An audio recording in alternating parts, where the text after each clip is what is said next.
I strongly oppose this bill because it would jeopardize our national security and locks in harmful last-minute agreements from the Biden administration. Union bosses love this bill for one reason, and that's because it protects their telework perks. It shields them from accountability and gives them effective veto power over a duly elected president with a mandate to clean up a bloated federal bureaucracy. Specifically, this legislation would nullify President Trump's executive order entitled Exclusions from Federal Labor Management Relations Programs. The executive order wisely designated various agencies as having a national security focus as their primary functions and exempts them from collective bargaining. Union officials do not and should not have the right to use their collective bargaining power to undermine President Trump and jeopardize our national security. One example of this, just fairly recently, is ICE not being able to modify cybersecurity policies without giving its union bosses an opportunity to negotiate, delaying needed cybersecurity updates. In another example, union bosses threatened to block the Office of Personnel Management from implementing basic IT security controls.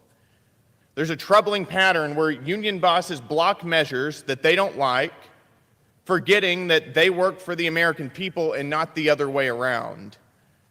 The President's executive order also improves care for veterans.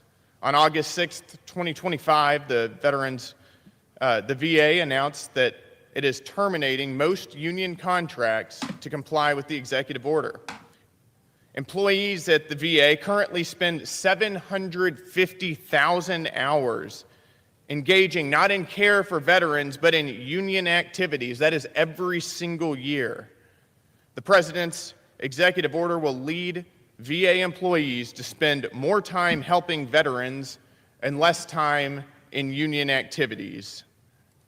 But it goes even further. This bill forbids the Trump administration from unwinding any collective bargaining agreement signed before March 26, 2025. After Democrats lost the 2024 elections, the Biden administration hurried to ink multi-year deals that they knew they would never have to enforce, deliberately tying the hands of their successors and rewarding union leadership on their way out. One example is especially egregious in a deal with the Social Security Administration, a deal that allows maximum telework, prohibits management from reducing it, and applies 98.5% of the agency's workforce. I yield the gentleman an additional minute. Without objection. Without The objection. Protect America's Workforce Act is nothing short of an attempt to prevent President Trump from reforming the federal bureaucracy. It undermines national security and rewards union bosses who think that they run the government. I urge opposition and yield back the balance of my time. That's right, everybody. How's it going?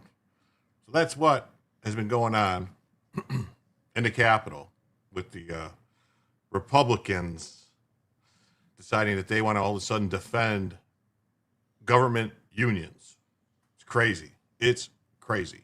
How's everybody doing tonight? I'm Jim, and I'm here to tell you the news. Let's see who's here. QEd's here. What's up, QEd? Says Candace didn't stream today. I believe she was on another show. I'm not 100% sure, but I think that's why. I think she was on someone else's show. None of your business is good evening, all. Great to see you. Audra's here. What's up, Audra? Chattel says Candace stinks. Well, maybe she just needs to shower more often. I don't know. Rachel Boone is here. Hey, Jim. Hi, all. Great to see you, Rachel. Good to see you, too. Costa Rica expat is here. What's up? Great to see you. Gypsy says, do we have an aircraft headed into Venezuela? I haven't heard anything. I Googled it, and I didn't see anything about it. Steve Towell says she was on Jimmy Dore. Okay, that would explain it. Catherine K says, hello, Jim and Jim Somniacs. Great to see you. Colfie says, Candace not streaming. It's like the sun rising in the morning. Catherine K also says that Brandon Gill's future presidential material. I think so. I think he's all right. Renee Collins is here, too. Hello, everyone. It says, Rhino 61 aircraft to be flying towards Venezuela live on Flight Radar 24. What is Rhino 61? Is that I mean, if they were going to do something, would they report it like that? Vanilla Grill is here. Says, yo, what's up? Great to see you. Catherine K says, by the way, I can never shake my All I Want for Christmas Mariah addiction. Embarrassing because my favorite band is Metallica. It's terrible when it happens. Hey, what's this all about? This, if you're talking about this was Brandon Gill basically reading the riot act to the rhinos who voted with Democrats. I mean, it's not going to go anywhere because it's not like Trump's going to sign it anyway. So, hey, Terry's here. What's up? Good evening, y'all. And then, let's see, Natty Goats is playing tribute to the YouTube gods. Thank you. And then Colfie A comes in with a 5. Jim tells you memberships. Thank you so much. And that right there, my friends, means that it is Bellavision gets added to the stage just like that. There she is. What do you know? There's the Bella. Thank you so much. Let's see who got those gifts. It says Darth Brandon 6969 received a gift. Jenny B received a gifted membership. Potentially criminal Sean. What do you know? Sean is a subscriber. I didn't realize that. Good to know. He received a gifted membership. Potentially criminal Sean. And then Sue Evans 8205 received a gifted membership from Kofi. So did Vanilla Gorilla. Well, that's just awesome. Thank you. All these people should be thanking Kofi 2A. So is that 2A as in the Second Amendment? I hope so. G Sharkman's here. Says, hey, Terry. Oh, let me fix the banner, too, while I'm at it, because that means I'm going to change to this banner, hide this, go like this, and change that to be 70. So we're... With that, I didn't even get into the whole thing. We're now $70 away from the goal. We have a goal, as we do on every show. The show usually goes about 2.5 hours.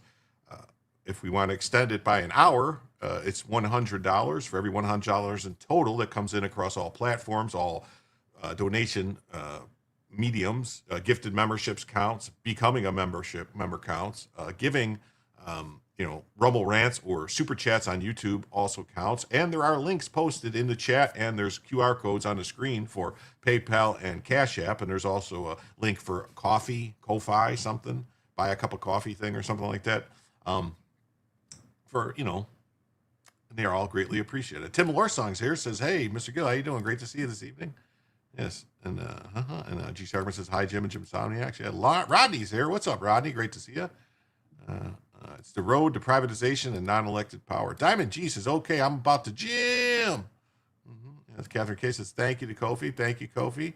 Oh, Fatty's here. What's up? I don't know. It's weird. It is weird. Luke number 26, what's your like number? I don't know. Like number.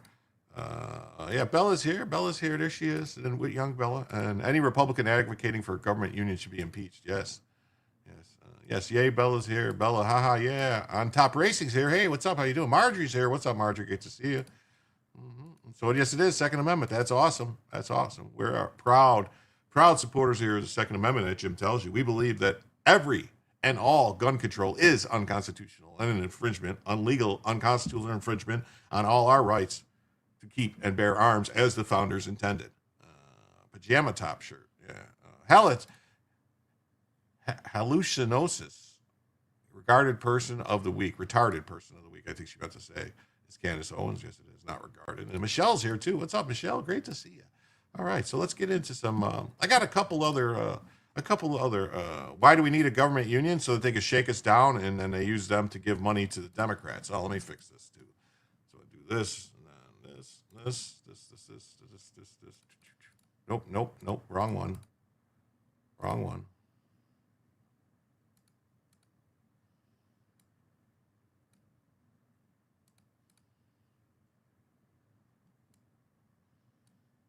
There we go. A little better.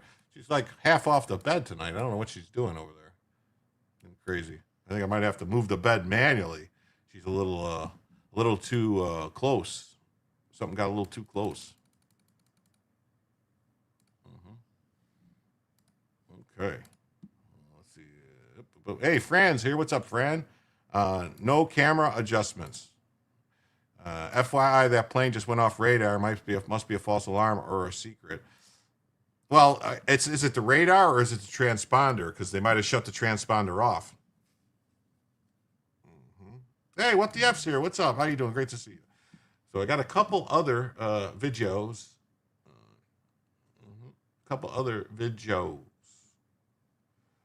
To show tonight, which I found very funny. And I was going to use them in the intro, but I wanted that one first because that was great. He's basically giving everybody the old heave sco here.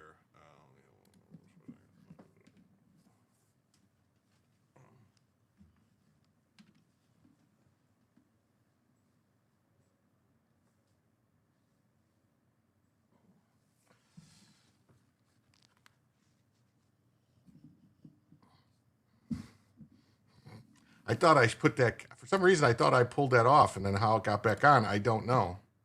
But let's see here.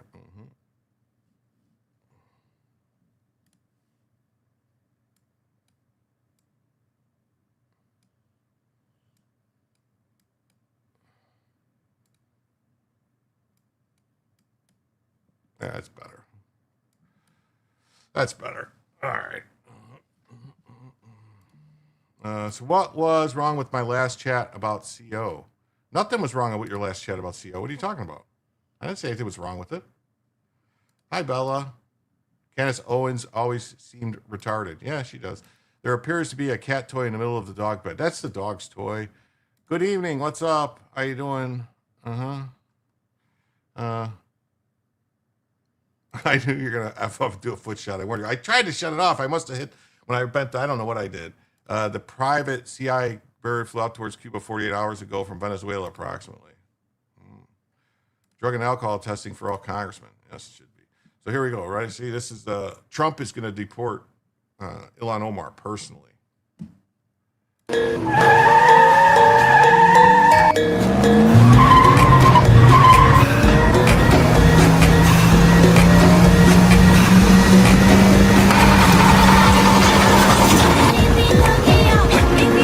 Please don't deport me. Ejecto-cedo, cuz. Wow. Hey, yeah, Critter, what's up? Bella's here. Yes, she is. That's awesome, right? It says, my Aussie was very busy today. She's got a gopher and a juvenile roof rat. Who's a good girl? Yes. Cindy. Hey, what's up, Cindy? Captain's here, too. All right, you're fired. Wouldn't it be better to put Omar in prison first? It could be. Yeah, they're getting really good with these, aren't they?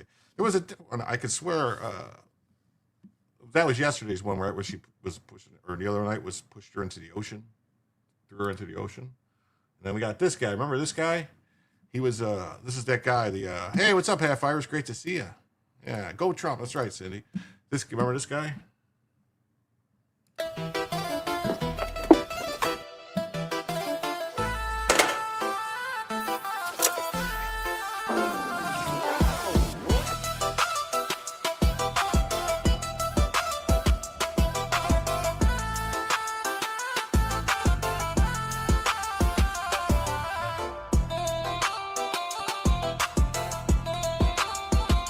Look at my new eyebrows.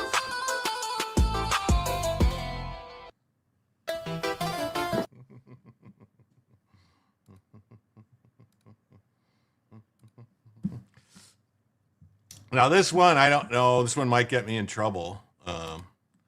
This one is well, we're gonna play it a little anyway. I might have to mute it every once in a while just because it's. I think there's actual music in here that will.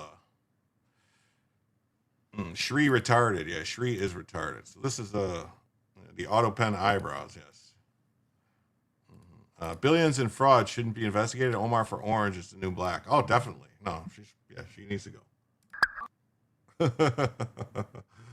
I don't even know. Is this a song? This is a song, right? Bitches ain't shit and they ain't saying nothing. And so, yeah, so they're dancing. And then look, 50 Cent showed up. Fuckers can't tell me nothing. Oh, wait, where's he at? There he is. There's 50 Cent showed up. Look at that. So it's 50 Cent hanging out at the White House with, who's this?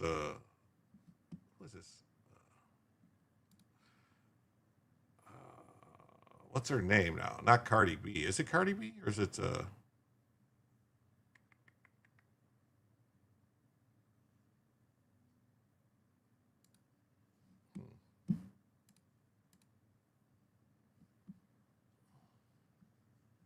Oh, now it won't play. Now it won't play. It's just spinning. All right. Cardi B? Okay. Get dropped off. Let me bust that UE. Bitch, bust that open. He's like wearing a, there, look at that. You got Trump and Cardi B and 50 Cent all hanging out, just chilling. Nicki Minaj. It's Nicki Minaj. That's right. It's Nicki Minaj. Nicki Minaj. Okay, yeah. Trump doesn't smoke. Well, you know, Easy E remake, you think? Sign, I tune in for Dot Indians and Oval Office followed up by AI.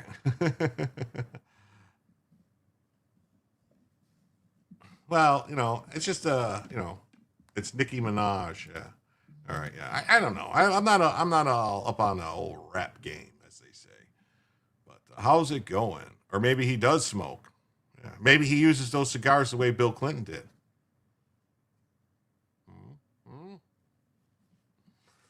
So let's get into some news. How about that? We get into some news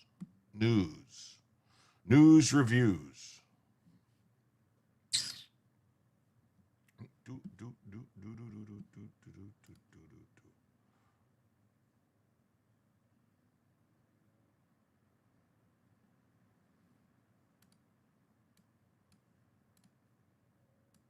Okay.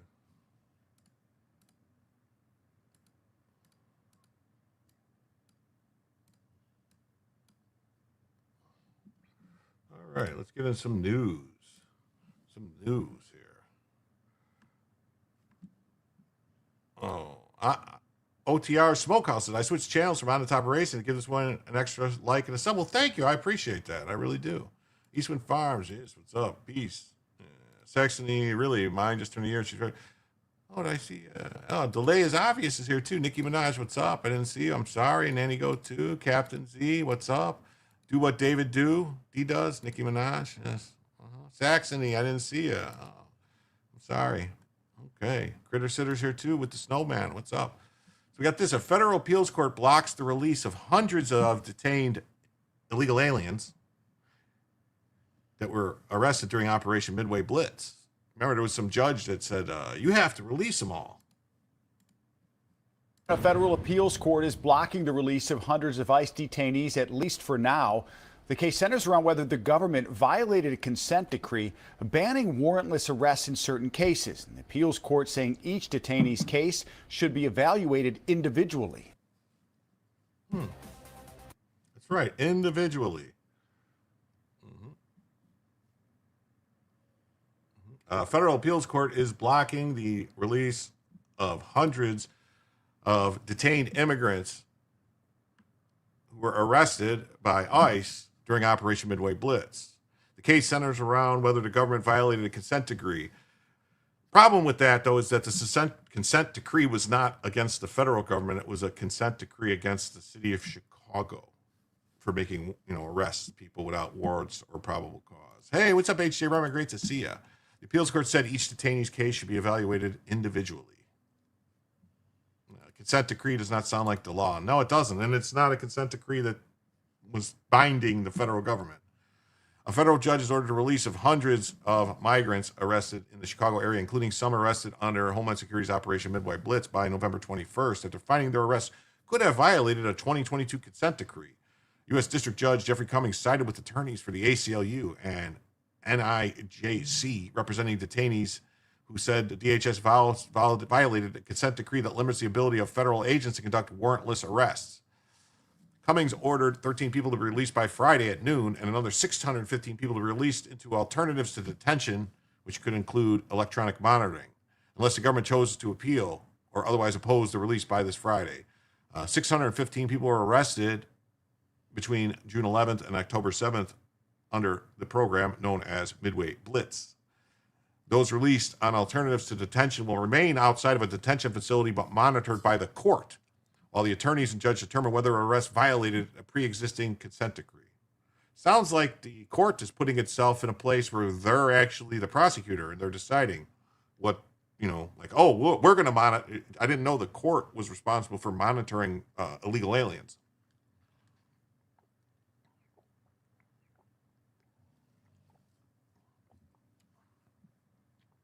This will allow a lot of people to return to their communities, not really because their communities are not in this country. Wait, they didn't consent to being detained by ICE? Go figure. Now, there was a lawsuit under the Biden administration that was against the city of Chicago, and it was a consent decree that barred people in Illinois from it was a consent decree that they entered into where they said they wouldn't hold people in jails or arrest them without warrants. It had nothing to do with the federal government.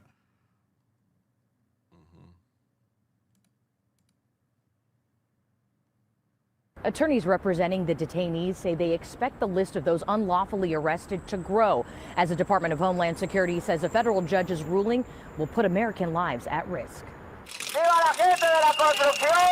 Beneath the landmark Little Village Arch, these cheers and chants mark a moment of relief. Finally, the judge has seen that they're violating rights. They're not following due process. A federal judge ordering the release of more than 600 migrants from detention into alternatives to custody like electronic monitoring by Friday the 21st. What the judge is really trying to do right now is to preserve the status quo. He wants to put a marker down right now and make sure that whoever's left within this group of people is here, remains here, while their cases can be finally resolved. Judge Jeffrey Cummings said the 615 people should not remain in custody while authorities review whether their arrest violated a consent decree limiting warrantless immigration arrests in Illinois.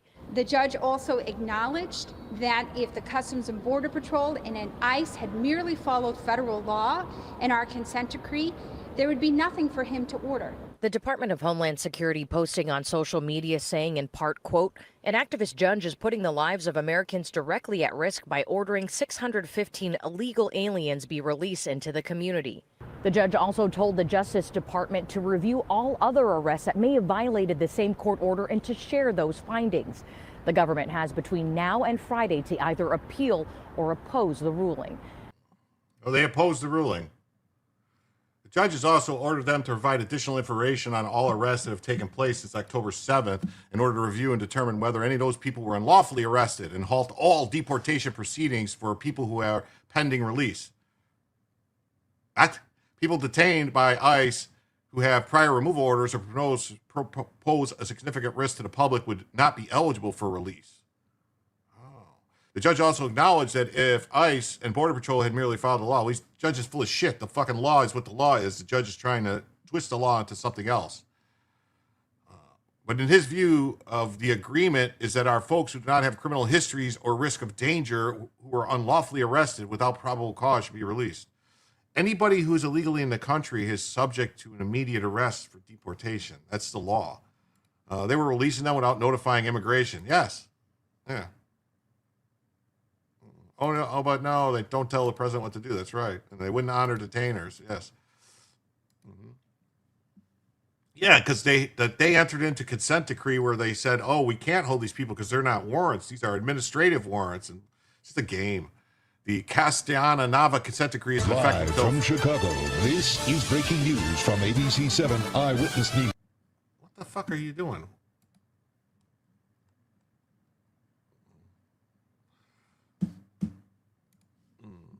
In effect till February 26 and covers Illinois and 5 other neighboring states. He ruled that immigration had violated the agreement. The I-team has previously reported the consent decree restricts federal immigration agents from conducting warrantless arrests unless they have a reason to believe the person is in the country illegally. They arrested all these people who were in the country illegally.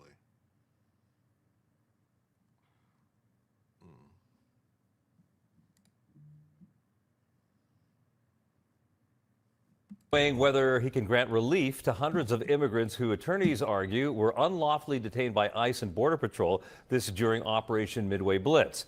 Our investigative reporter Mark joining us now. He's got all the details on this. Mark? Ravi, U.S. District Judge Jeffrey Cummings is considering the release of hundreds of immigrants from federal custody. Attorneys arguing there have been thousands of people arrested in violation of a federal consent decree in the Chicago area. One of those arrests, attorneys argue, was just last week at a daycare on the north side. It happened November 5th at the Reito del Sol daycare on Chicago's north side. Witness video reviewed by the ABC 7 I-team showed Diana Santiana Galeano, a teacher at the school, violently dragged from the building as she tells agents in Spanish that she has papers, then placed into a vehicle while surrounded by federal agents. Her arrest sparking community outrage. We had masked ICE agents following a daycare educator. An illegal alien. Get the fuck out of here. Who ran from the cops and then ran inside with her boyfriend. In response to the order, DHS said the judge's order puts Americans at risk. At every turn, activist judges and sanctuary politicians and violent rioters have tried to prevent our law enforcement. Yeah, violently walked to a car. Yeah, let's see the background of the judge. I'm sure illegal aliens are not immigrants. Yeah. We talked about the need for hundreds of judges to work against the ACLU pro bono attorneys. They're it's crazy. They're nuts.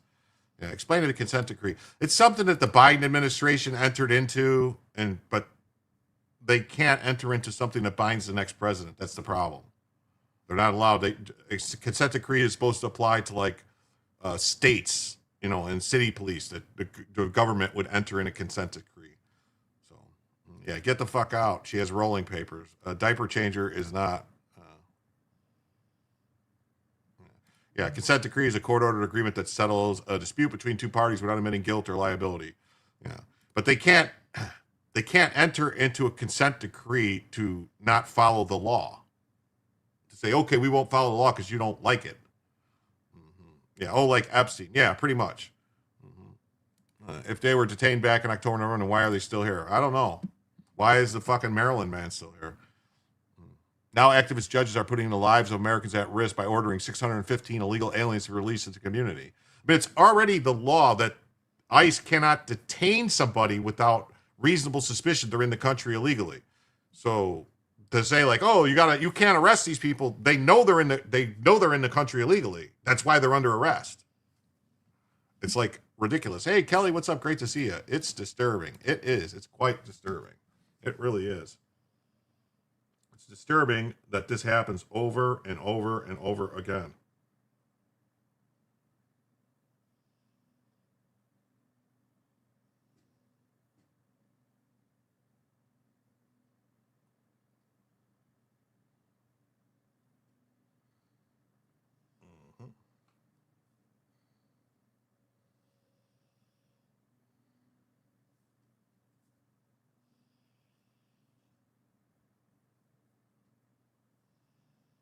Hold on one second.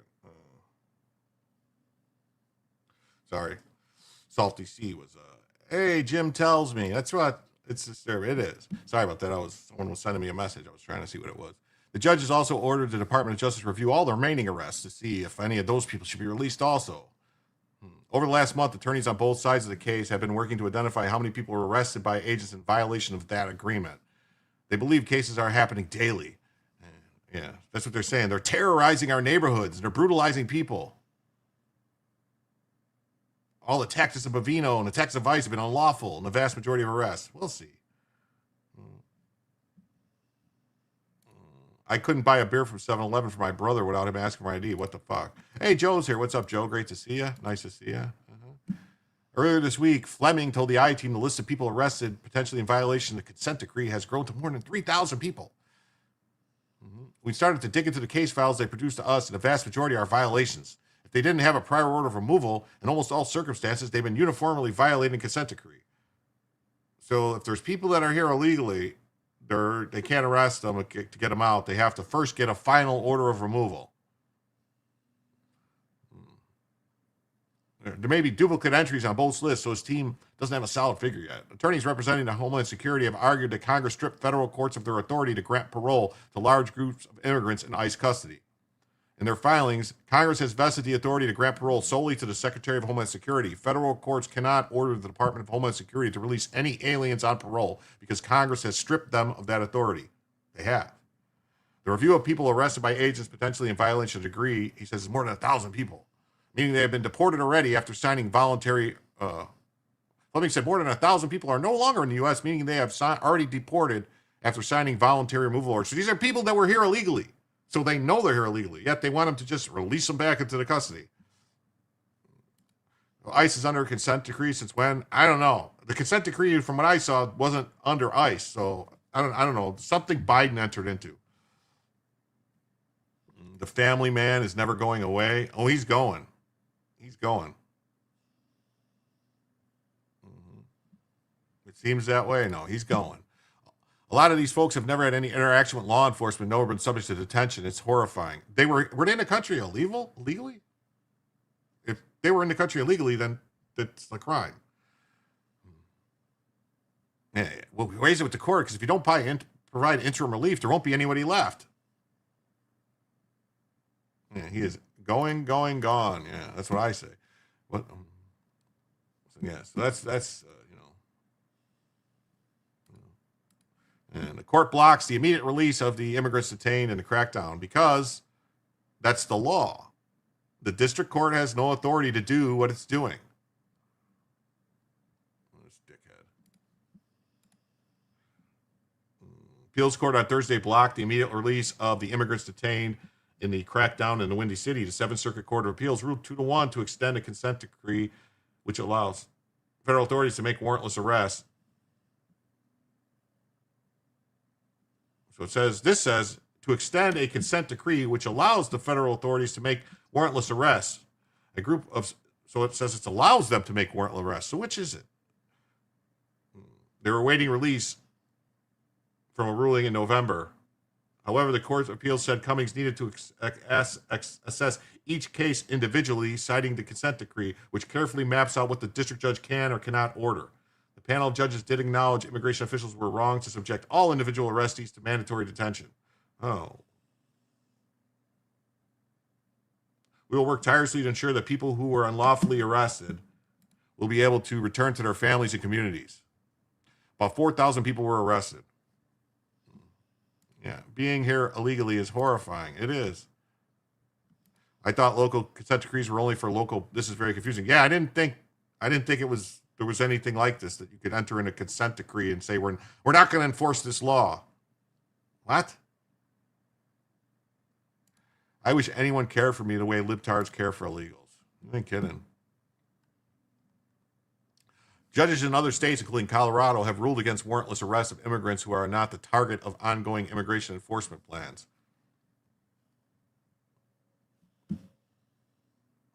The consent decree basically removes the detainer. It's the same thing. Court blocks the release of hundreds of immigrants. Good.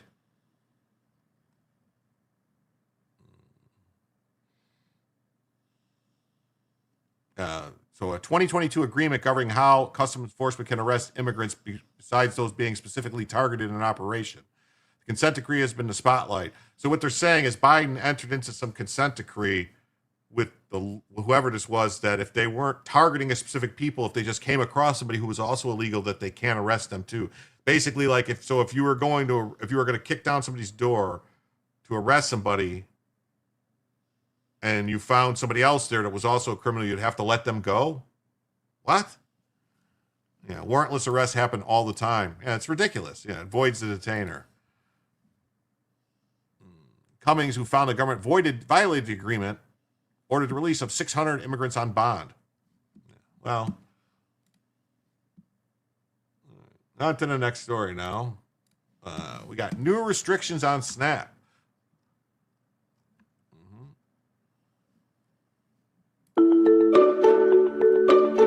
So this is just a thing. Starting October 2025, recipients will see the amount they receive altered slightly to as the maximum allotments go up. New restrictions on what SNAP can buy in 2026. Here's what you need to know. 6 more states are adding restrictions.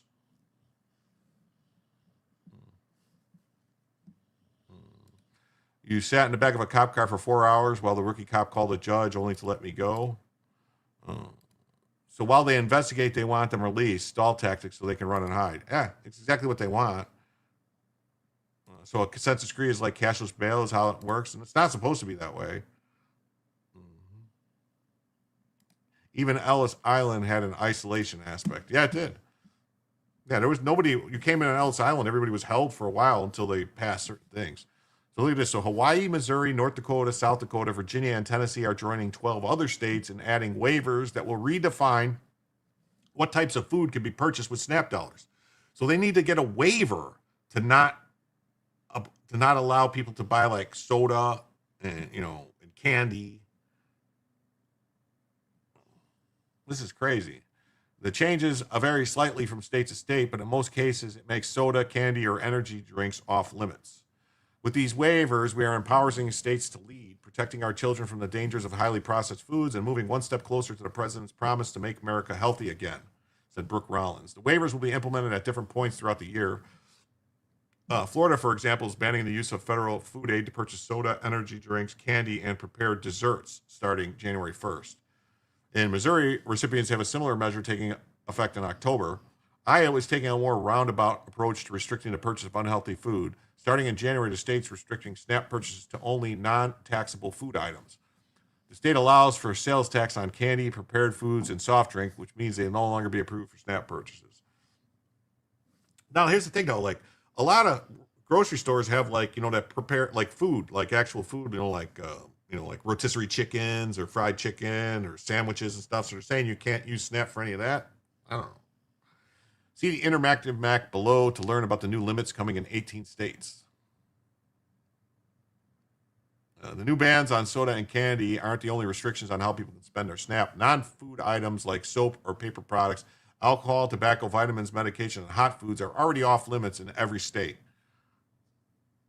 The SNAP, formerly known as the Food Stamp Program, helps approximately 1 in 8 Americans afford groceries. They receive monthly benefits on an EBT card. Yes, rotisserie chicken is delicious. They should be able to get it, in my opinion. SNAP has been the spotlight this year for the One Big Beautiful Bill program. And the bill also added new restrictions on who could receive food aid based on employment and immigration status. Wait, the Democrats all told me that illegal aliens can't get it. So who's lying? The battle over SNAP isn't over yet. States are still on the hook to rein in their error rates or face further funding cuts. The Trump administration is also threatening to withhold benefits from states that don't hand over data on participants, including their immigration statuses. It should be easy to hand over immigration status because there's not supposed to be any illegal aliens. In Georgia, you can buy cold deli foods, but not hot. Probably like lunch meat, but not like... don't drive through Raymond, Washington with a plate lamp out.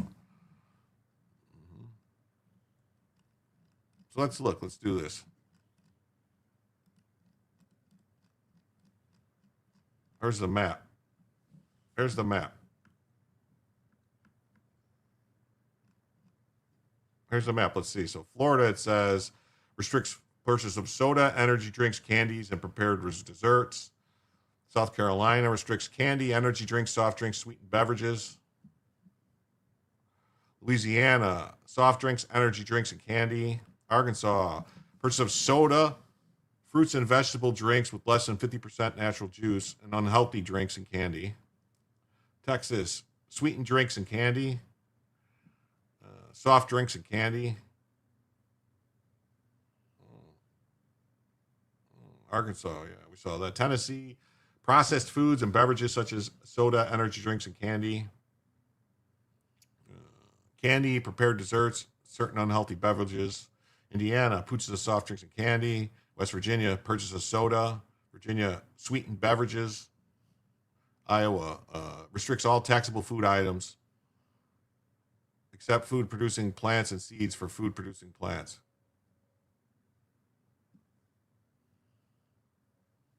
So you can buy like seeds and plants that produce food, I guess. Missouri, prepared desserts. Nebraska, energy drinks and soda. Soft drinks in Colorado. Utah, soft drinks. Restricts soft drinks and candy. Idaho and North Dakota, soft drinks, energy drinks, and candy. Should be all states, really. Should be stopping all that stuff.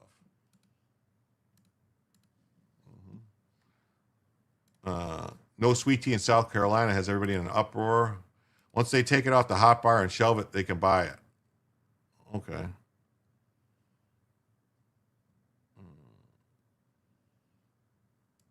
What about Flamin' Hot Cheetos? I don't know. That would get people really upset. You can make a lot of dinners with rotisserie chicken. Well, yeah, I like to buy rotisserie chicken and then take the bones out and everything, and then you can get like 2 meals out of it, 3 meals out of it. You can take, you can make chicken and rice with it. You can make chicken tacos with it. You can make a chicken sandwich with it, and you can eat it too. Sure, paying workers with food stamps to prepare your food wouldn't help the economy. Have you had Publix Italian sandwiches? They better keep that on food stamps. Oh, wait, I don't get EBT. Yeah, I have. I like Publix Italian. I also like their, what's it called? The Ultimate from Publix that has roast beef, turkey, and ham, I think. I think that's the one. Roast beef, turkey, and ham's really good.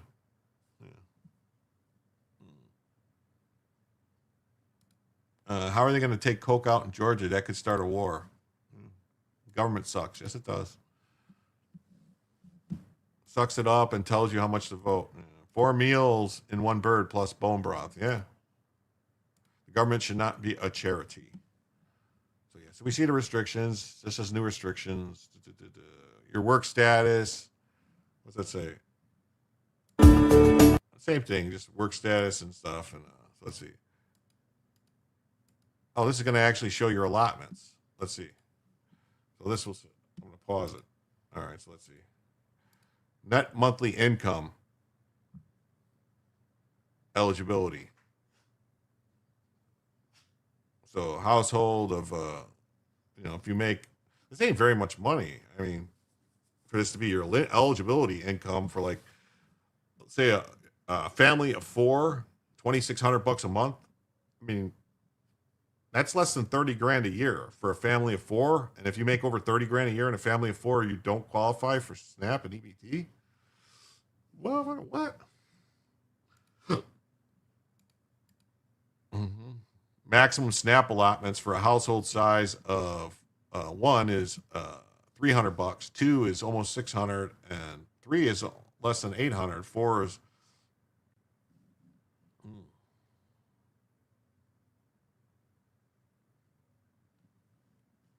like there's a very like 3, and then not so much it drops down 6. And there's a cut there to 9, another cut there, but then you start getting, when you go from 4 household of 4 to a household of 8, that's pretty equally doubled. It's weird how they decide what the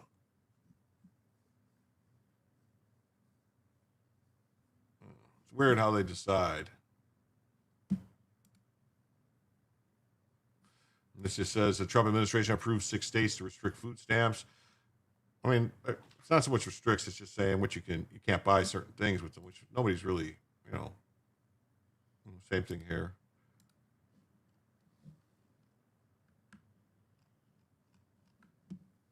It's roughly $75 per person per week. Yeah. Bella wants privacy. Maybe.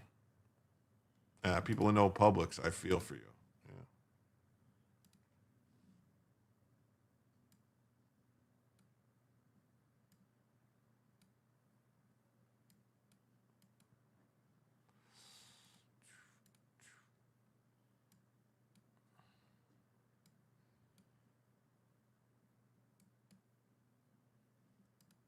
Mm-hmm.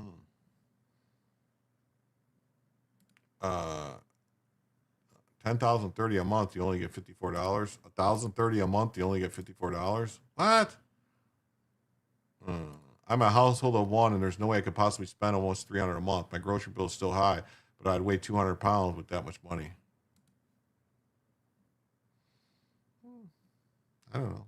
I mean, I spend $300-400 a week at the grocery store. So I don't know. And Joe says, I spent $300 last week, and I'm going back tomorrow. I need me some stamp shell. Yeah, I spend $300-400 a week at the grocery store. A week.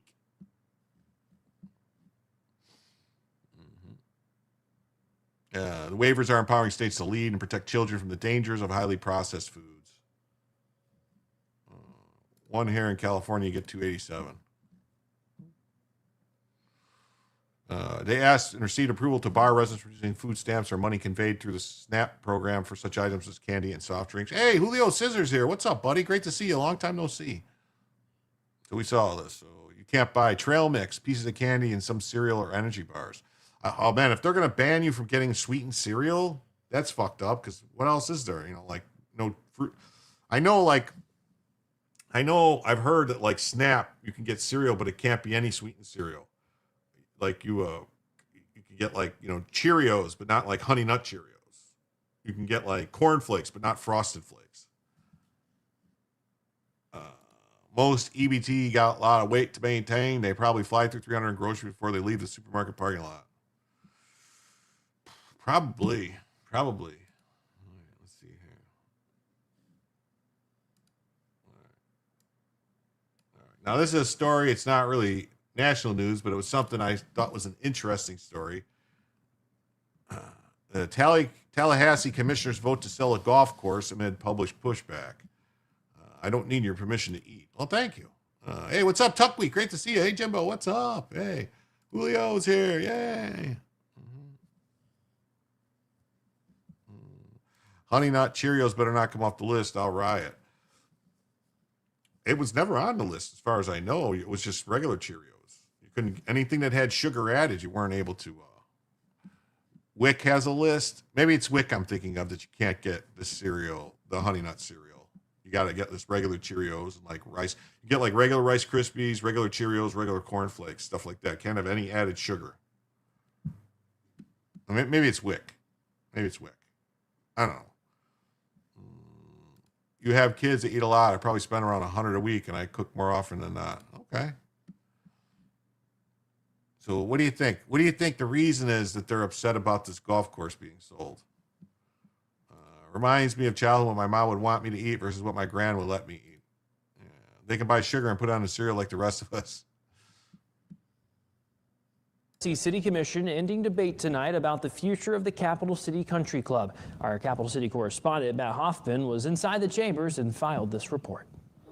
The Tallahassee City Commission voted 3-2 to sell land to the Capital City Country Club, part of an emotional day here at City Hall regarding the sale of public assets. City staff said the sale is beneficial because of the $1 million in revenue, promises that the land will remain a golf course in perpetuity, and access for FAMU's golf team. But the sale also means a former plantation cemetery where formerly enslaved persons are buried, is also now in private hands. There was nothing to stop or to prevent someone from doing something if they wanted to do something about the slaves, about the graves, about the country club, or what have you. Let's learn from history. The staff did not explain why a memorial for the previously enslaved, which was minted back in 2021, was only recently installed. Several public speakers. So, you guys see what's going on here, right? 2021, they minted a sign saying like, oh, there was some slaves that died on this plantation and got buried here. And so they want that land to be like never used for anything. I mean,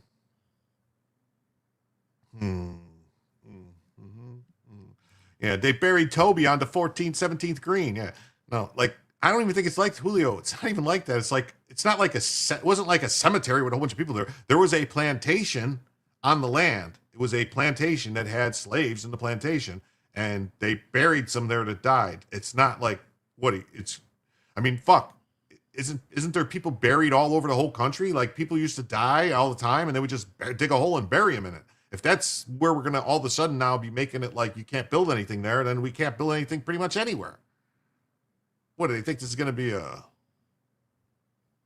like poltergeist? They're going to come back and haunt people? I don't get it. Joe says that land will be a mall within a year. I got to get a member. Dead folks are buried everywhere. Yeah, that's my point. They move graves all the time. It's about the money. Yeah. Great. We'll see some multi-million-dollar grant to study how many visitors, another fraud spending ruse. The golf course is going to look like the Thriller video. Yeah. I bet you, here's the thing. Didn't nobody know about this until the whole Black Lives Matter thing and people started going, and someone says, hey, there was some slaves buried on this land.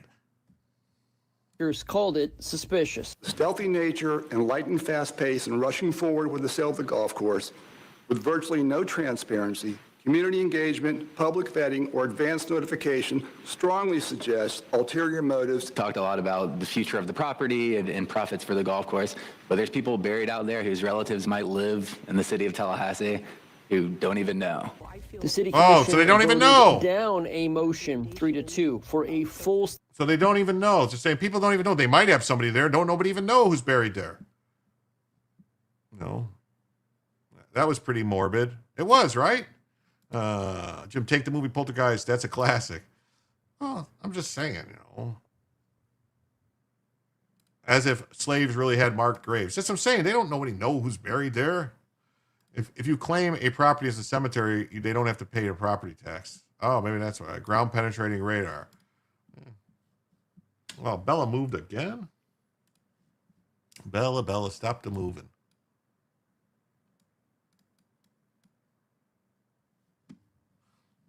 Study of the course to locate all the graves. Separately, the commission heard from Tallahassee Alert, which is asking them to hit pause on the sale of another public asset, Tallahassee Memorial Hospital. Commit to that. Some people were open to the idea but couldn't guarantee that their colleagues on the commission would agree to it. So we still have several demands, and we need community support to make sure that we don't just lose our hospital and gain nothing in exchange for it. TMH is expected to be on the official agenda come January. We'll bring you the latest as we know. For now, at City Hall, I'm Matt Hoffman, WCTV Eyewitness News. Yeah, so the Tallahassee Commission voted to sell the Capital City Country Club for over $1 million on Wednesday. The controversial vote comes amid public pushback as there's a plantation cemetery on the site where unmarked graves of formerly enslaved people sit. The city only recently started building a memorial on the site. Assistant city manager said the work on the memorial continues. Then striping for the parking lot went in on Wednesday. So they got a memorial with a parking lot. Why do they all sound retarded? Because they are retarded. Sell to what? A private developer bought because it was a city-owned golf course, and the city was not able to charge any money, really. They were basically letting people free there and play for free, and it was costing the city more money, so they're going to sell to someone who can actually charge people. Bella has a white crow on her back tonight. Oh, well, that's a duck. Sand trap smells like chitlins. But your tenants never leave.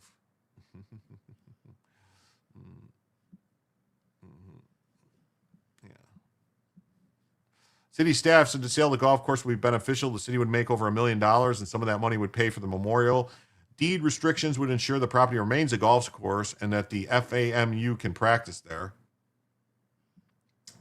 According to the city, the cemetery remains under city authority, preservation, and protection. The sign, which went up just days ago, was minted in 2021. Critics of the sale say the city only started working on the memorial to complete the sale.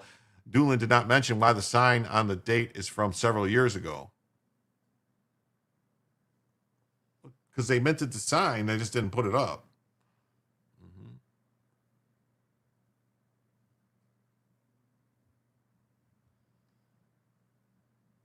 Why is the site only now receiving attention? It cannot be a coincidence.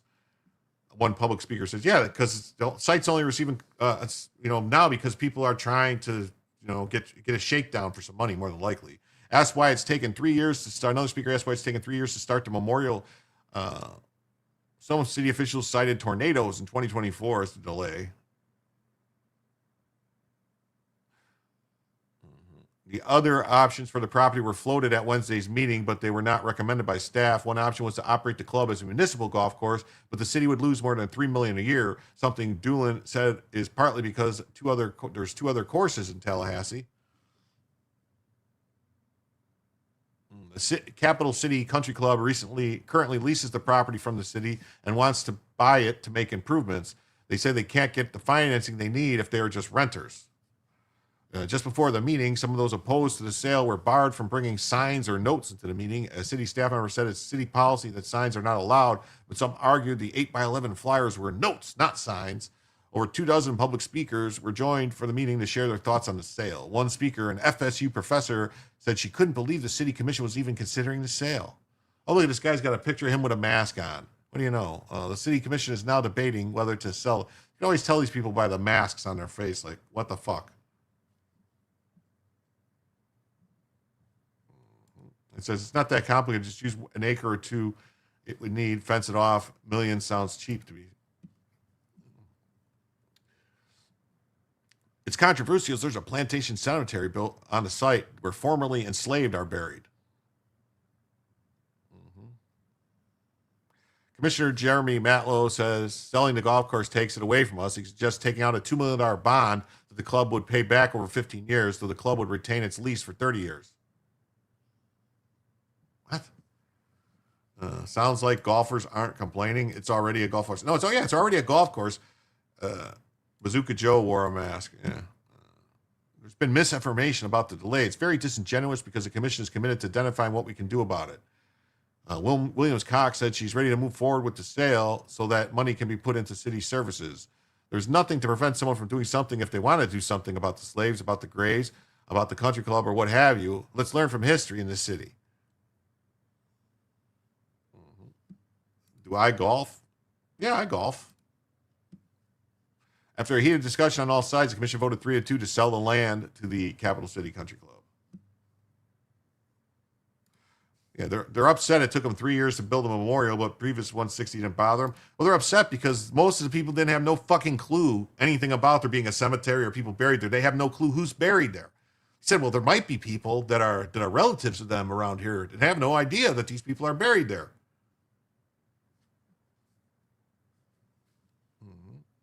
Hey, Pat Hacker's here. What's up? Great to see you. We've talked a lot about the future of the property and profits for the golf course, but there's people buried out there whose relatives might live in the city and they don't even know it. If they don't know it, it's like if a tree falls in the wood and nobody hears it, does it make a sound? If there's a body buried somewhere and nobody knows who it is, does it matter?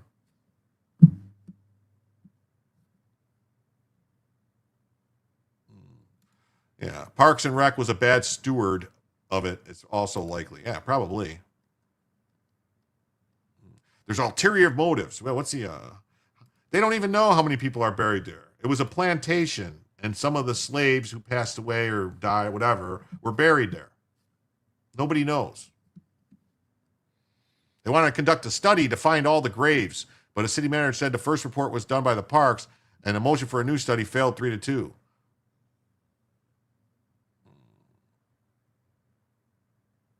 So we still have several demands. We have demands.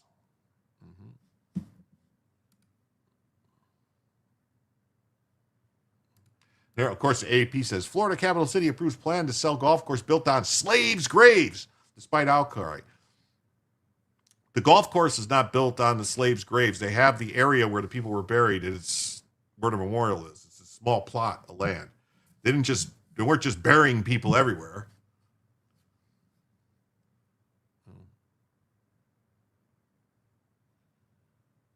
It'll make a good parking lot. Yeah. I'm so bad at golf, I would chip away at it one swing at a time. Yeah. So the country club was established in 1908. So there's been a country club there for over 110 years. Nobody cared till now. What are they going to do? Shut it down? Shut it down. Washington Post. Same thing. Florida capital city approves plans to sell golf courses despite outcry. Rah. Let's do this one. So, local officials in Florida's capital city voted to sell a golf course built on top of the graves of enslaved people to a once segregated golf club despite vocal opposition from residents and historians. Is it really? So it's a publicly owned 178-acre golf course. And they say they've identified 23 unmarked graves and 14 possible graves near the 7th hole, but they're not sure.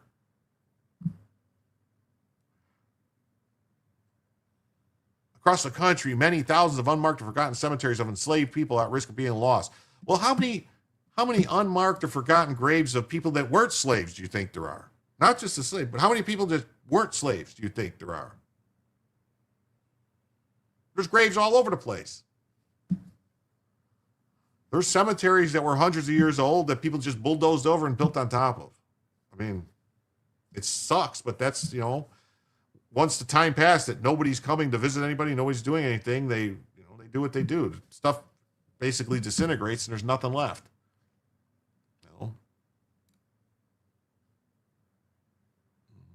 All right, on to the next story now. We have a lawsuit targets Alaska oil drilling approval.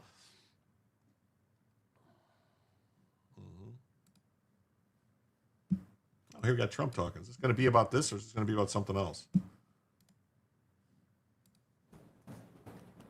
Speaking of Alaska's geographic location, I should note, though, that at its closest point to Russia, Alaska from Russia is less than 3 miles, and the United States Adak Naval Base is about 800 miles.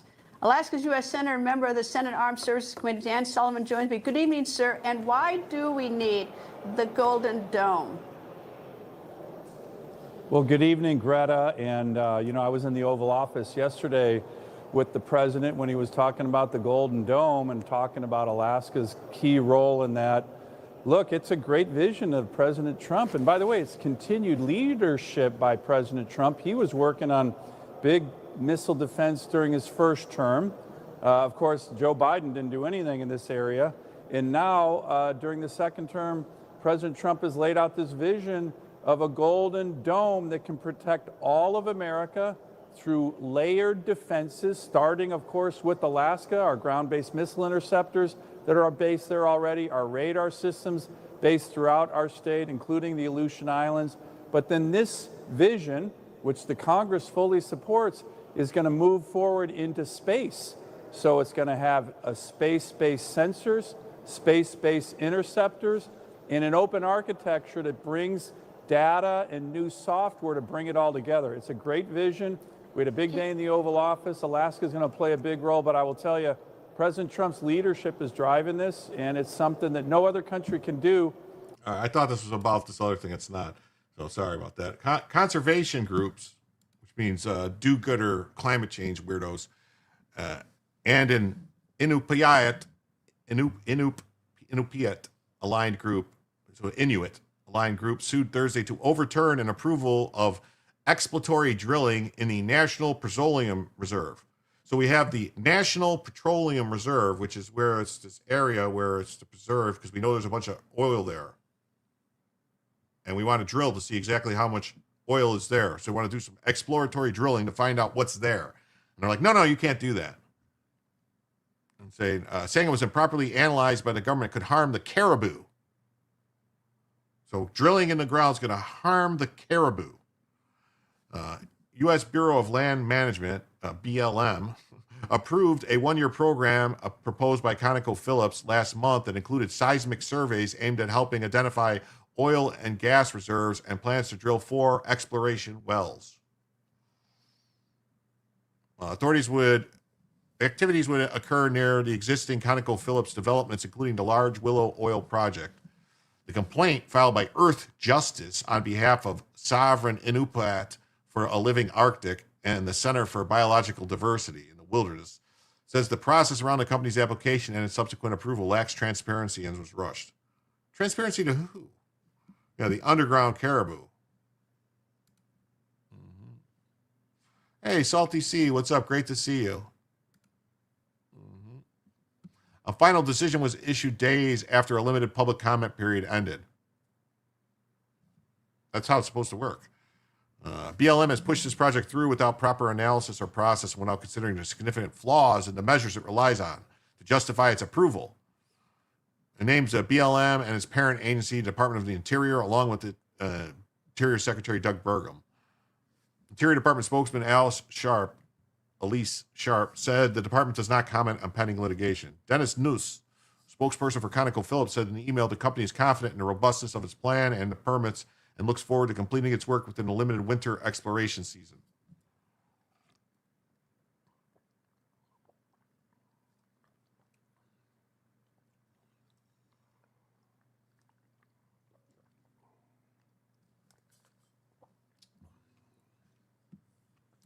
Yeah, the Inuits, caribou, and polar bears are going to protect us from Russian nuclear submarines. Yeah, they are. Yeah. Oh, Joe says, I was a pro at the mini golf place where they filmed something about Mary.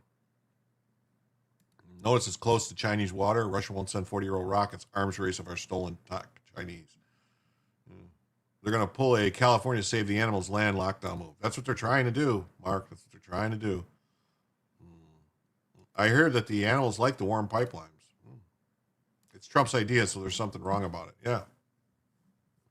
If you ever wonder about oil drilling, you should watch Landman. I've been watching Landman. It's pretty good. I don't know. The second season is really slow burn. It's like taking forever. There's been a long-standing debate over how much of the petroleum reserve, which covers an area roughly the size of Indiana, should be open for development. Trump's administration has moved to roll back limits on drilling and protections enacted during the Biden administration. Oh, well, yeah, BLM should just use the race card.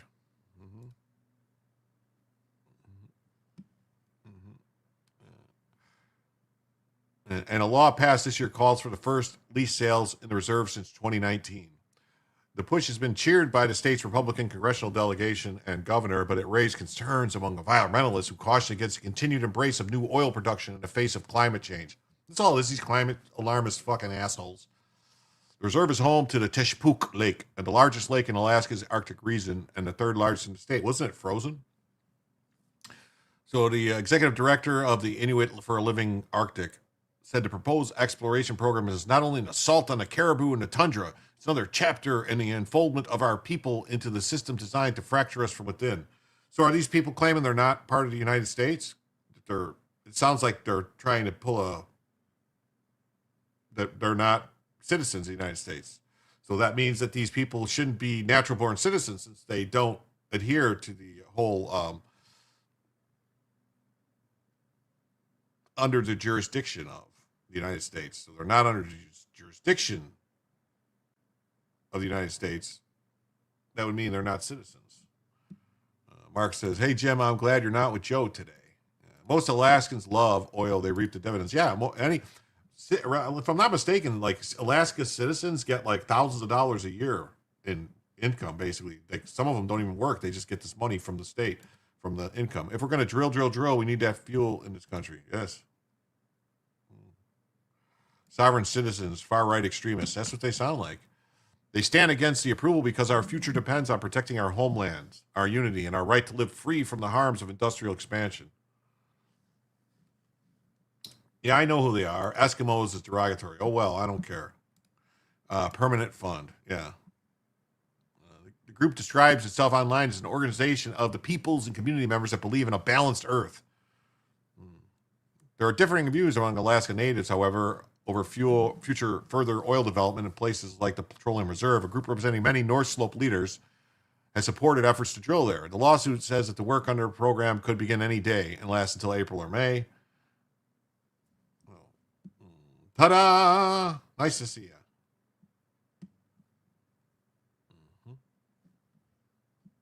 Or we could just keep kicking on road tankers. Yes, we could just start taking rogue tankers. Lawsuit seeks to stop ConocoPhillips' big winter oil exploration plans in Alaska.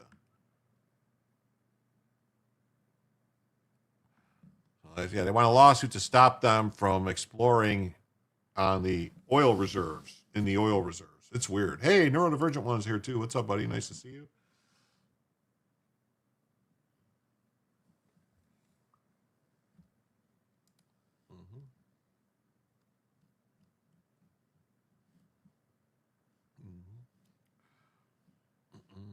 See, I even have it so I can see the Rumble chat. If there was a Rumble rant or anything like that, I have it all set up just for you guys. Same thing from the AP. Lawsuit challenges approval of exploratory drilling at the Alaska Petroleum Reserve. So the place that is set aside as the petroleum reserve, where this is set aside for drilling, they're saying, no, don't drill there anymore. Eskimos are just Russians that got stuck in the USA? I think so, too. Yeah, we should deport them back to Russia. Hit that repost to spread the word. Wow, we've been going a little over an hour now. There's about 100 people watching. That's cool. Make sure you hit the like. Make sure you subscribe. Make sure you pay attention to that goal. We are $70 away from the first additional hour of the show, so we got about an hour and a half to go unless we hit that goal. And we did have one nice donation of 5 gifted memberships today. That was very nice of the person who was so nice to do that. Mr. Colfie 2A. That was a very nice move.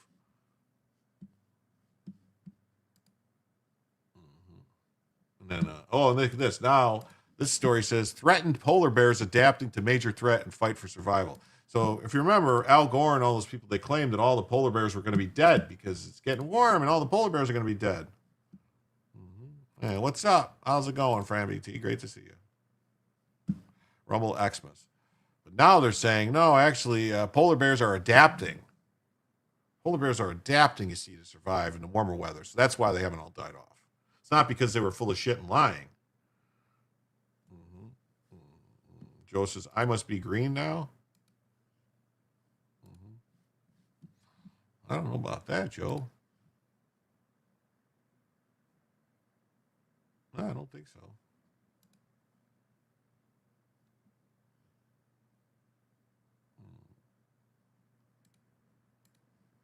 Why is what a joke?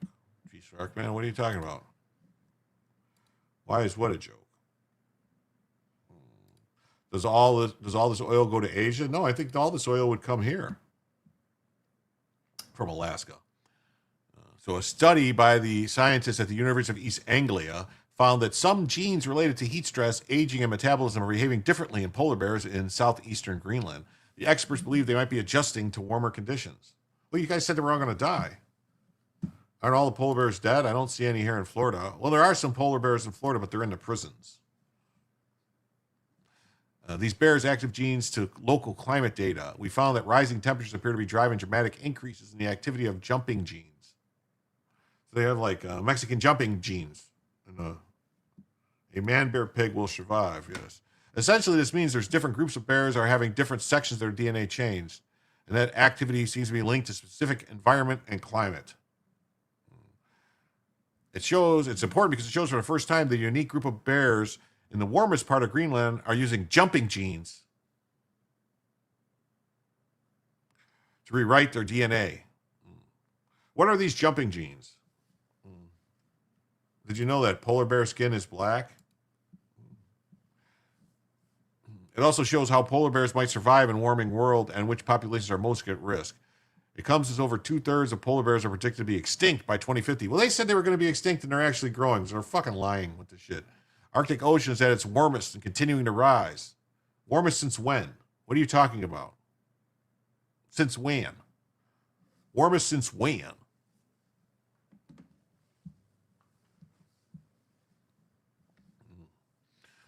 The rest of the species as the rest of the species faces extinction. So these people are all crazy. They're talking about this shit. So, however, we cannot be complacent. Yeah. Imagine jumping jeans are like traveling pants. Could be. Yeah. Trump wants to refill the strategic reserve Joe drained by utilizing an area designated as the oil reserve. Makes sense, right? Crude oil exports, primarily raw oil, in 2023, U.S. exported a record 4.1 million barrels per day, totaling 1.5 trillion barrels annually. Was up 13% since yesterday. Yeah. What's up, Trumpinator? We got that.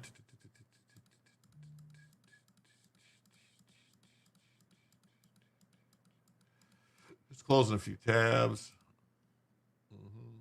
NBC, it's all over the place. All these, polar bears are rewriting their own genetics to survive a warming climate.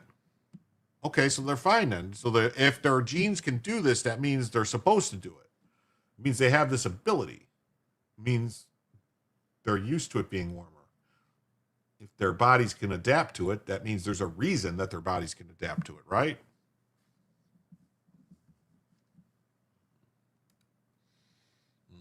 And it's a climate depot. Polar bears' DNA could help them adapt to global warming. Oh, is it really global warming though? Polar bears are rewriting their DNA to survive a warming Arctic. Well, we all know that must mean that then there's no problem there. All right, now we're into another story. Here we go. You guys ready? This one's very upsetting.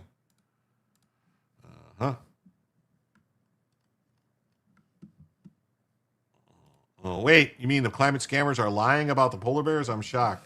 Well, no, now they're trying to change their lie. They're saying, no, we were wrong. They're still going to all go extinct, but they're actually adapting to the climate, and they're actually, they have something in their genes that makes them able to adapt to the climate and be in warmer weather. They're like snowbirds in Florida, yes. Lady Bama's here. What's up? Great to see you. Yeah, nature is resilient. That's how life works. Yeah, it's how it survived. If it wasn't resilient, yeah, Greenland is a different continent. Alaska's a separate genome. These people are idiots. Yeah. What are you going to say? Maryland Obama judge Panagayota Paula Zinnis is a lawless, dangerous radical. She just illegally ordered the release of St. Kilmar Abrego Garcia, the Maryland man, MS-13 terrorist, and patron saint of the Democrats' wife-beating, human trafficking party. We have a lawless judicial system that infringes on the separation of powers between the branches of government. Immigration is an executive power, and the district courts are attempting to usurp that power from the president. It's long past time for Congress to start impeachments. If I lived in Greenland, I would be happy about global warming. After Fukushima, they said radiation is good for you. Polar bears are actually grizzly bears. That's what they say. They just became white because of the snow. It's just a adaptation, evolution type of thing. Yeah, here's this. It says, how is Kilmar Abrego Garcia an American hero when he's literally not American?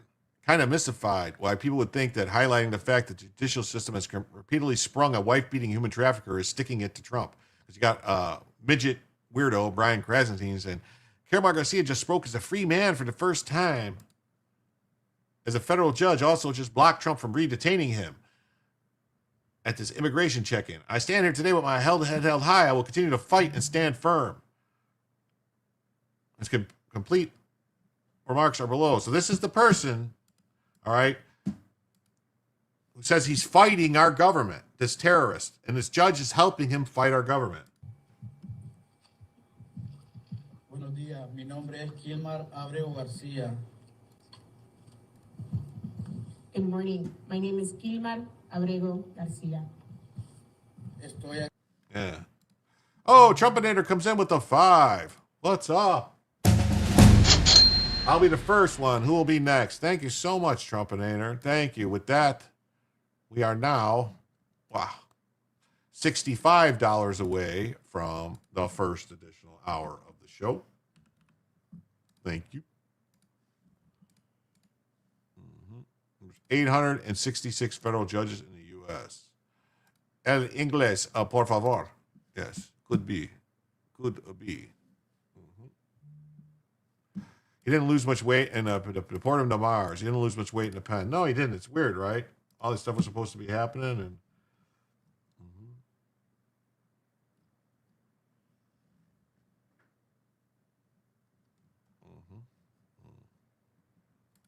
Yeah, KF, Kafaya, and a Casa beanie right behind him. Yeah, that's who it is. I thought the Bulls hat was gang clothing. It is. It is. That Bulls hat is MS-13. He spoke English to the Highway Patrol in Tennessee. It's weird, right? All of a sudden he doesn't speak English. Aquí como un hombre libre y siempre recuérdenme así, con la cabeza en alto. I stand before you as a free man, and I want you to remember me this way, with my head held up high. Hoy regreso con mucha gratitud y esperanza, con amor, que voy a entrar aquí y todo va a estar bien, confiando siempre en Dios, porque es el único que ha estado conmigo desde el día 1, incluyendo a mi familia. I come here today with so much hope, and I thank God who has been with me since the start with my family. Mi familia luchadora, incluyendo a mi pareja de vida, mi esposa Jennifer, que ella ha estado desde el día 1 y siempre ha estado aquí, aunque no esté presente, ella yo la llevo en mi corazón y en mi alma. I thank God for all the freedom fighters he has put in my life, including my life partner and wife Jennifer. Even though she is not here today, I know she is with me in spirit. También a mi hermano César, a mi madre Cecilia, a mis hijos, a mis sobrinos y a toda mi familia. I also give gratitude for my brother Cesar, my family, my mother Cecilia. I'm not going to watch much more of this because it's crazy. Now, the turd in the hamper, definitely. I bet he had that commissary in a GoFundMe hookup. The turd that won't flush. Yeah, he just won't flush. Yeah, show his knuckles. Yeah, no English, but he's proud to be in America. Yeah, no, he's not. He's not. Why can't he speak English? You know, just to show he's trying to assimilate. He's only been here for what? They claim he's been here for 10 years. Well, look at this. Joe with $2 from the rally. Thank you, Joe. That puts us now at $63 away from the first additional hour of the show. Thank you so much. You see the Palestinian crap? Yeah, reminds you of Commodore Anthony. Thanks, Joe. Maryland man can't speak English. It's crazy, right? Oh, please. He won't be in the country long. No, they're going to get him out. He has to have all this and a translator. Yeah. A sign language interpreter would be perfect. It would. Jim Dog said, I don't give a fuck. Angela Schmenkel, what do you mean? I don't give a fuck. Watch his body cam. This is ridiculous. Hey, Terry comes in with 2. Thank you for 2. That brings us now to $61 away from the first additional hour of the show. Thank you so much. So all I have to do to commit crimes is be an illegal alien. Yeah, if you're an illegal alien, you can commit crimes. They don't do anything to you. That's how it works. Thank you, Terry. Terry, thank you. They're no longer using sign language interpreters. Real American hero, my ass. Yeah, it's crazy. It's crazy that this guy would actually say that. Brian fucking Krasenstein. What a piece of shit. Thanks, Terry. Why do liberals want him here so much? It's just anyone to own Trump. That's what it is. It's just own Trump. It's all about that. He probably speaks good English, just showing disrespect. Instead of yapping, this guy should be packing and leaving under his own steam. Yeah, I don't know. The wife's not with him. That's the thing. I'm wondering if the wife is like, oh, shit, I thought I was going to get money and do this stuff, but I don't want him near me because he beats me. You know, it's possible. I don't know. So, yeah. Free to continue trafficking people and beating his wife. The left's poster boy. You voted for the convicted felon who molested a woman and changed this fucking guy. It's incredible how leftists love to champion violent criminals. He's never been charged with a violent crime. Yeah, he was. He was charged with beating his wife, you fucking lying midget. So this is a good thing to show. Oh, look at this. Lisa comes through at 5. The third restraining order actually went through. Maybe. Lisa with 5. What's up? Thank you so much. And with that, we are now $56 away from our first additional hour. Thank you so much. Thank you. The wife probably wishing he was going to Uganda. This is why I said it was a big mistake to bring him back. Yeah, just to get a win against Trump. Yeah, I wouldn't have brought him back at all. Wish they could send him to CCOT. They already did send him, and then they brought him back. It's disgusting listening to his performative bullshit, and all the lady standing next to him like she gives a fuck. It is. Yeah, it's fucked up. I knew he was a midget in the chat. I have midget vibes and love midgets.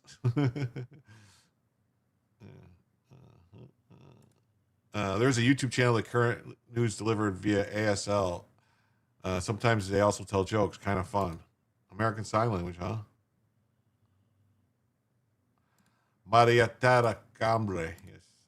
Good idea. He beats his wife and is allowed to come back. Yeah.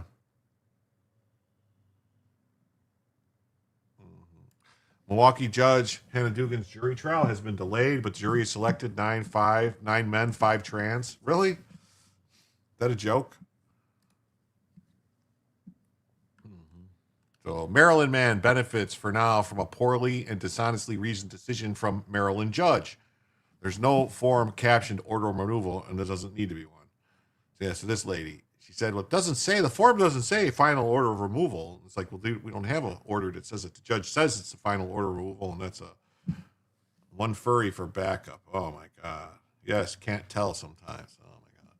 One of two things is true. Either Judge Zinnes in the District of Maryland understands the issue and is being intellectually dishonest, or she's trapped into the mindset of an Article 3 district judge and can't navigate her way through the statutes and case law of the Immigration and Nationality Act that she's barred by Congress from interpreting.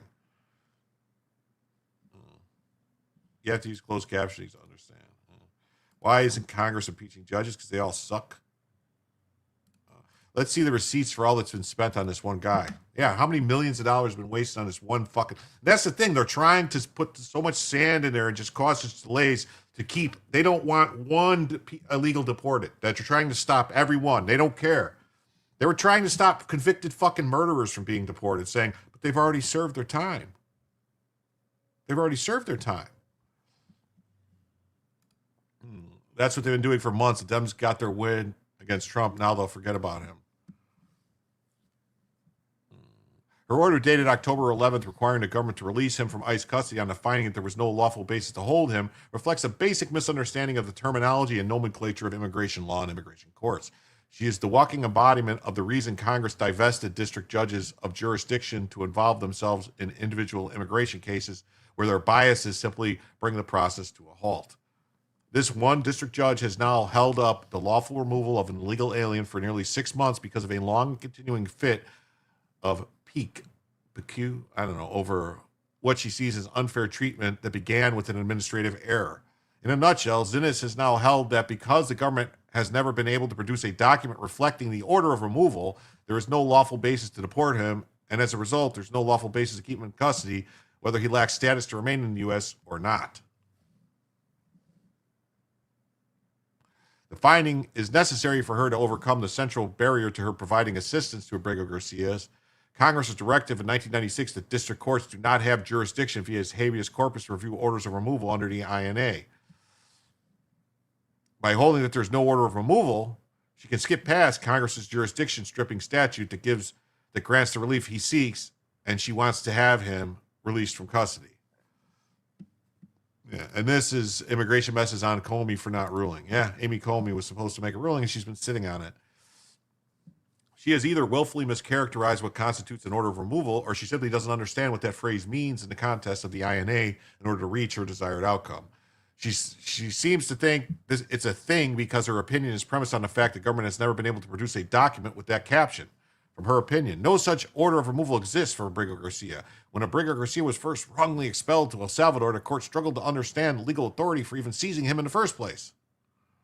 Since that time, respondents have never produced an order of removal, despite Abrego Garcia hinging much of his jurisdictional and legal arguments on its non-existence. That's not true. They acknowledged that there was an order of removal. Indeed, respondents twice sponsored the testimony of ICE officials whose job it is to effectuate removal orders and who candidly admitted to having never seen one for Abrigo Garcia. Based on this, the court concludes that no order of removal exists. Respondents do not contend otherwise. Instead, they urge the court to construe the October 10th withholding decision as an implied order of removal or one that exists by operation of law. They essentially argue that because the immigration judge would not grant withholding of removal absent a valid removal order, then the court can read into the withholding decision that existence. While this argument may have some intuitive appeal, it belies both the facts of this case and long-standing precedent which commands against collapsing two legal distinct orders, removing and withholding removal, into one. How could there be a withholding of removal if there wasn't an order removed? It's like retarded. That, my friends, is a lament of a Title III judge who is not supposed to be playing in the immigration sandbox, but instead insisting on doing nonetheless. She cites case law that she thinks supports her views. The withholding decision is unambiguously not an order of removal. It does not order Abrigo Garcia removed to any country or designate removal to alternative countries as required in the INA. The Fourth Circuit has made clear when an AG grants withholding or removal, an explicit order of removal must be included in that decision. That identifies the country to which the non-citizen may be removed and alternative countries. Note that I highlighted the segment of the last sentence which comes after the end of the quoted language. The quoted language is from the Fourth Circuit decision in Cambayo versus Barr. The bolded language is not part of the quote that is Judge Ginnis's contribution because October 10th withholding decision does not order Abrigo removed to any country. It's simply not an order of removal. She's incorrect, maybe intellectually dishonest. In 96, Congress passed the Illegal Immigration Reform Act. One change was to remove the terminology of the INA substituting the word removal for the word deportation. The case notes that in this context, the term deportation and deportable are interchangeable with the terms removal and removable. The INA includes definitions for many of its unique terms. One of the defined phrases is order of deportation, not capitalized. The term order of deportation means the order of a special inquiry officer, such as an administrative officer, who the Attorney General is delegated responsibility to determine whether an alien is deportable or ordering deportation. Note the use of the disjunctive or. A conclusion that the alien is deportable is an order of deportation, just the same as the order that he be deported. When change terminology from the statute would read an order of removal as conclusion that the alien is removable. Notice the absence of any reference to the state statute's definition that the order of removal must include the destination country to which the alien is to be removed in order for it to be complete. Judge Zinnes made that up and inserted it herself. An order of removal is not a document or other thing, nor is it only a directive to others in the manner that Zinnes is accustomed to ordering others to do things she wants them to do. We know it's not a thing because the immigration judge can make his decision orally. A writing is not required. The decision of an immigration judge may be oral or written. The decision of the immigration judge shall include a finding as to inadmissibility or deportability. Which leads to the question, is there an order of removal for Abrigo Garcia as a phrase defined under the INA? Why, yes, there is. The memorandum decision and order of the immigration judge, the very document Zinnes claims to know such order, the reason she came to this erroneous conclusion is she was looking for something with a caption order saying order followed by removal in the name of a country. But it is not. Here's the only language necessary for an order of removal as defined by Congress. The respondent is a native and citizen of El Salvador. The Department of Homeland Security issued the notice to appear, which alleged the respondent is not a citizen or national of the United States. It's a native of El Salvador, entered the United States, blah, blah, blah. And a master calendar hearing admitted and conceded removability as charged. Based on the respondent's admission, the court found his removability be established by clear and convincing evidence. The court is a third person referenced by the immigration judge to himself, master calendar hearing. Because Abrigo Garcia conceded at the hearing as the facts of the alleged notice to appear, he conceded his removability, and the immigration judge found he reached the conclusion that he was removable. That, Judge Innes, is an order of removal as defined by the INA. Remember, when Joe Biden was president, he faced the same. No, he faced none. The Republicans didn't do shit. Yeah, Article 3 judge has no authority over immigration. Yeah, we know that. Hope more and more citizens back ICE and show support, and the media covers it. Yeah, that's the delay. They just tried to run out the clock out on Trump. That's all they're trying to do it.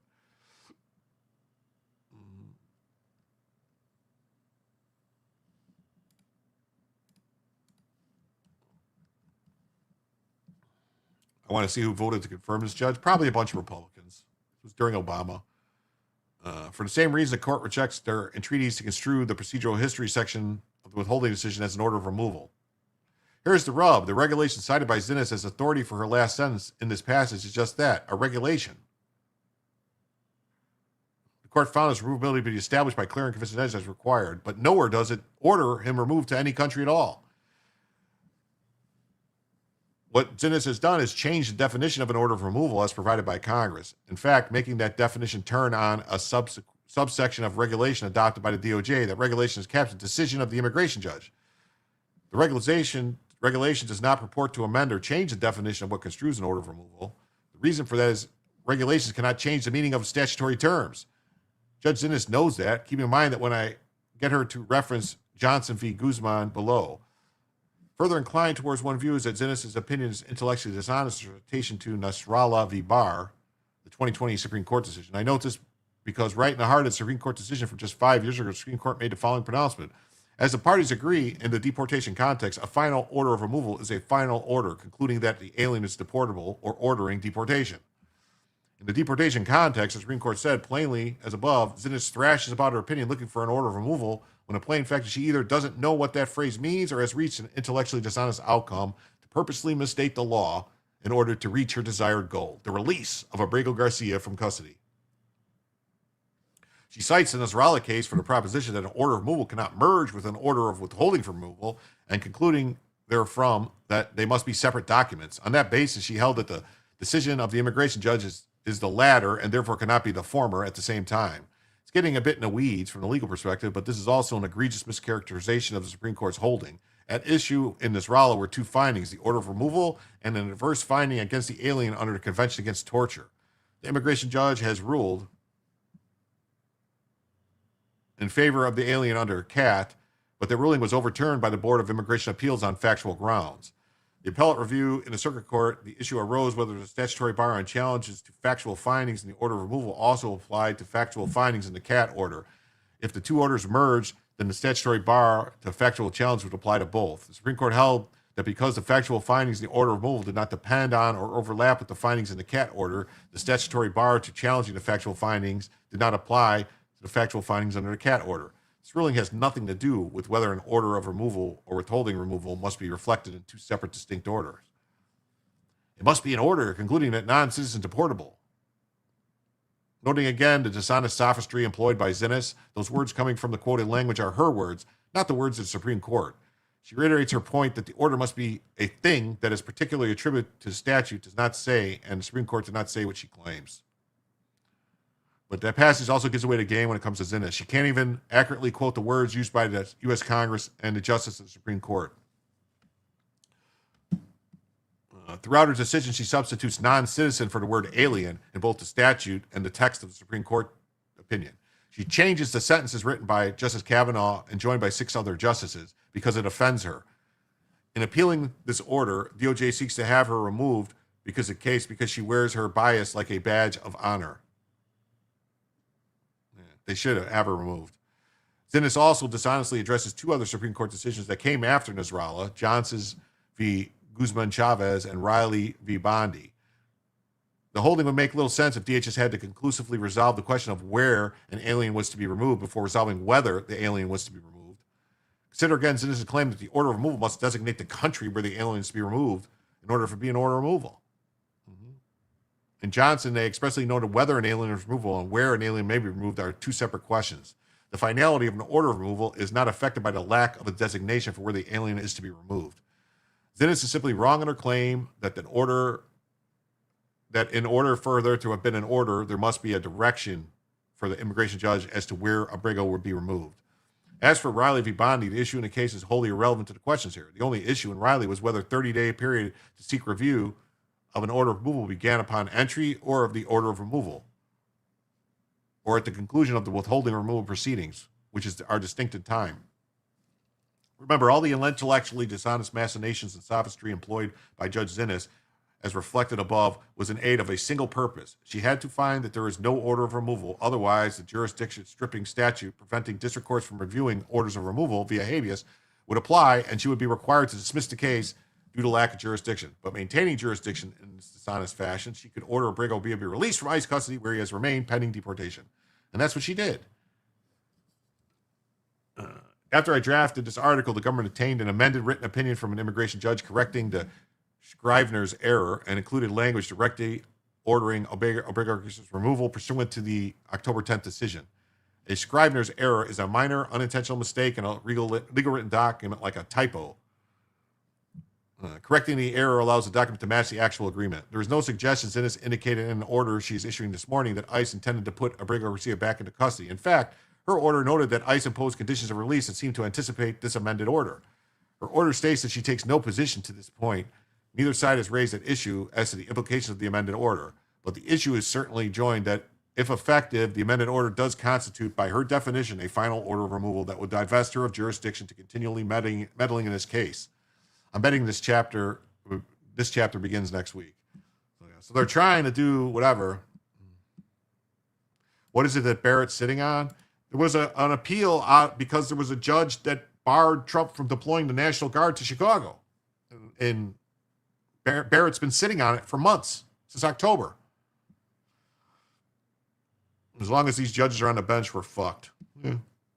Someone's going to have to do something about these judges. They really are. Abrigo Garcia is released from detention in Pennsylvania. He's been freed from immigration detention because of an order by Judge Paula Zinnes.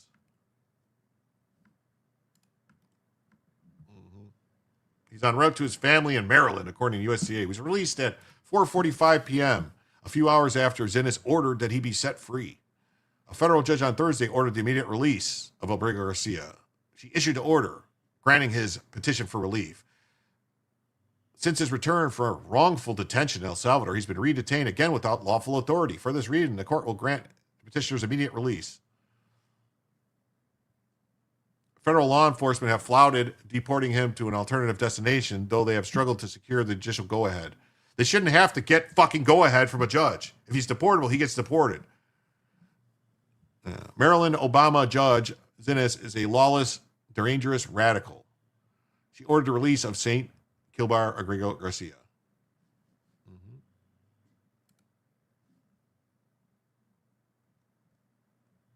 What the fuck is this?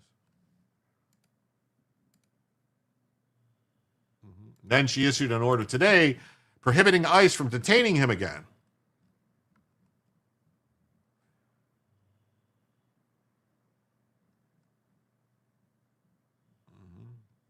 A federal judge on Friday ordered that immigration officials could not detain him after he was released. CASA leaders. He arrived at a check-in 14 hours after he was released. Officials cannot re-detain him until the court conducts a hearing on the motion for temporary restraining order.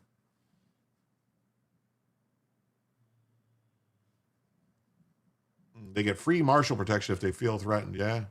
What about the trafficking charges? Well, those are still going on.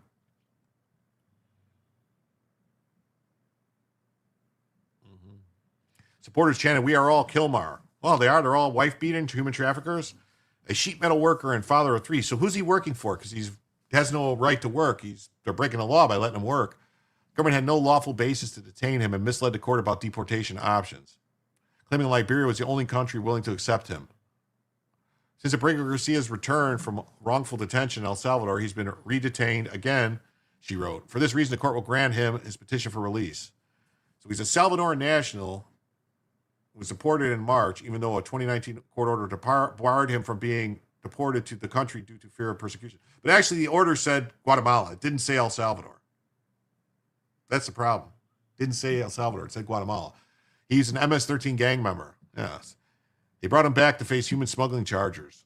A judge ordered an evidentiary hearing after concluding department judges may have been illegal retaliation. Oh, so they're going to say, they're going to... Shortly after being released pending trial, he was once again detained in August after showing up for an ICE interview. She graduated with highest honors. Yeah, sucks a lot of cum malati. That's what it was. Suck a cum malati. I think that trial is scheduled for January.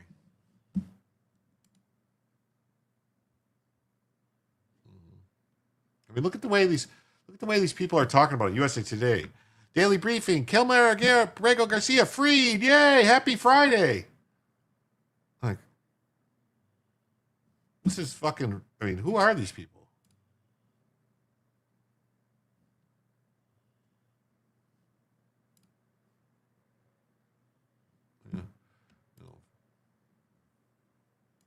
Federal judge frees Abrego Garcia again.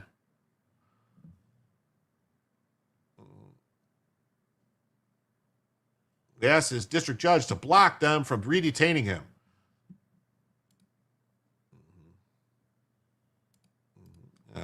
Obama-appointed Judge Paul Azinas has granted a restraining order preventing ICE from re-detaining him. So basically, this guy's protected by the courts. He can't be deported. Even though he's breaking the law, he has no right to be here. Yeah, well, needs to fear MS-13, yeah. Activist judges protecting criminals. I mean, activist judges protecting fraudulent Democrat voter bases. Throw her ass on a plane with them. Bukele warned us, the U.S. is facing a judicial coup. Our justice system is undermining the law instead of upholding it. If we don't act soon, our country will be stolen. Yeah, they walk among us is right.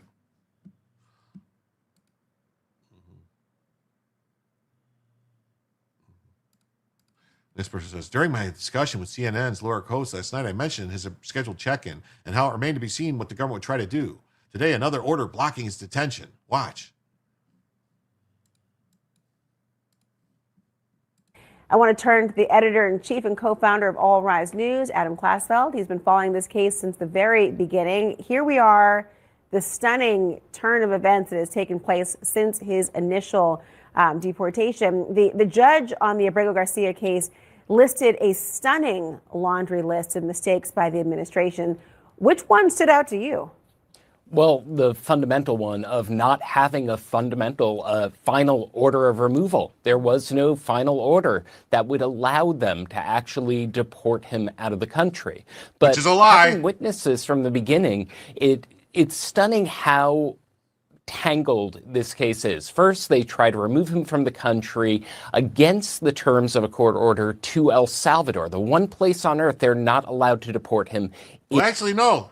He's a liar because the order says Guatemala. It doesn't say El Salvador. So they're a fucking liar. Whatever. I'm not going to watch any more of this. Serious question you probably won't answer. Why the fuck is the media fighting so hard to keep this criminal illegal in the country? I mean, that's a serious question.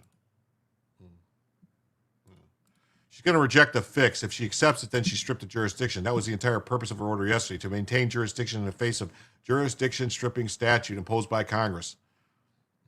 Now this is ridiculous. Abrego Garcia got off on a technicality, so the administration fixed a technical problem, and now the judge is taking seriously the idea that government still can't detain the human trafficking, white-beating MS-13 illegal alien. Yeah.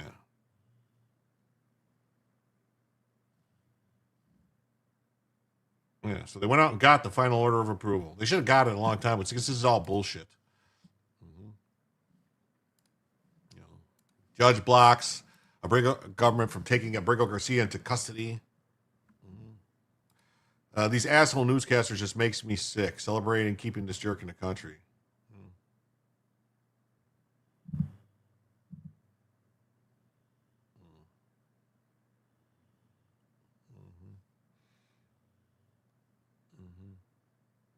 They could not produce a final order of removal.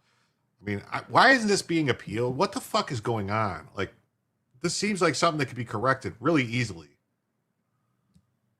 Like, because if they're doing this and they're fucking up, if this is the Trump administration, the DOJ pamboning them, and they're fucking this up and they're doing shit the wrong way, that's a problem too. It sure seems like they keep getting fucking stopped every way. So if they were doing shit the right way, should that be happening? How is that judge allowed to stop ICE from detaining a known illegal alien? SCOTUS, where the fuck are you, Robert, you piece of shit? I'm saying, yeah, he murdered somebody in Guatemala, and that's why they couldn't send him to Guatemala. But that's this whole thing. Everything, they keep just changing. Well, no, that was wrong on the paper, but this is what they meant. Obviously, it was El Salvador. Judges don't give a shit about the law. Yeah. Washington Post says, Judge bars ICE from rearresting Kilmar Abrego Garcia.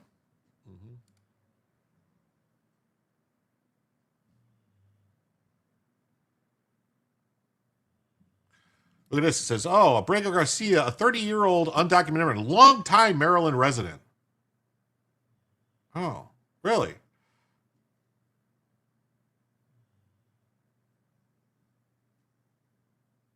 Oh, so they're saying, oh, government chose to pursue the path only after losing the only path that denied him an opportunity to be heard. There is no opportunity to be heard. He has no right to stay here. He doesn't get to now claim anything. Oh, look at the guy with the Bulls hat next to him, another MS-13 guy. What do you know with the 5-pointed star? You see that? You see this? Yeah, another MS-13 dude right next to him.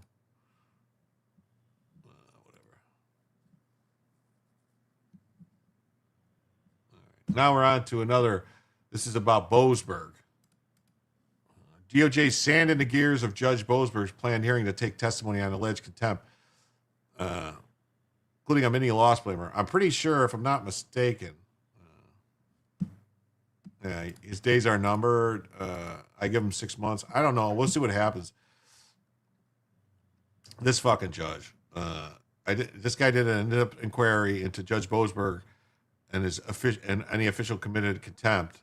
He's not going to revisit it, but let's see here. U.S. attorney would be responsible for all the normal decision-making in any other case. What evidence it uses, what witness calls. There's no supervisory role for a judge who made the referral. But what happens when a U.S. attorney declines or otherwise fails to move forward? The Supreme Court has held that it's within the inherent authority of federal courts in order to vindicate their own interests in seeing that their orders are followed to appoint a special counsel. But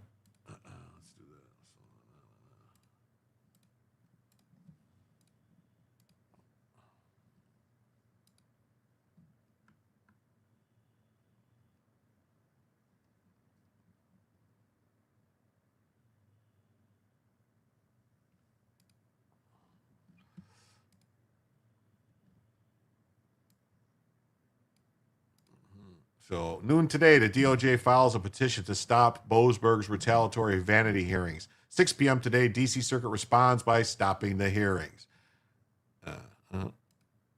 Today, the Justice Department filed a new mandamus petition to stop Boasberg's lawless judicial activism to defend POTUS's agenda. His latest order threatens attorney-client privilege, separation of powers underpinning our government, all because this administration dared to remove Venezuelan Tren de Aragua terrorists from the country. This radical, retaliatory, unconstitutional campaign will not stand. D.C. Circuit 2-1 temporarily halts Boasberg's plan for contempt hearing. And they skewer him. DOJ skewers judge.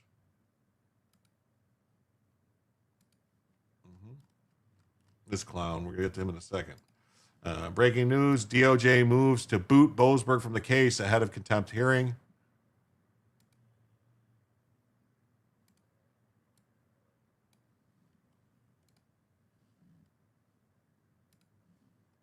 DOJ moves to boot Boasberg from case ahead of contempt hearing. Poor little Kilmar.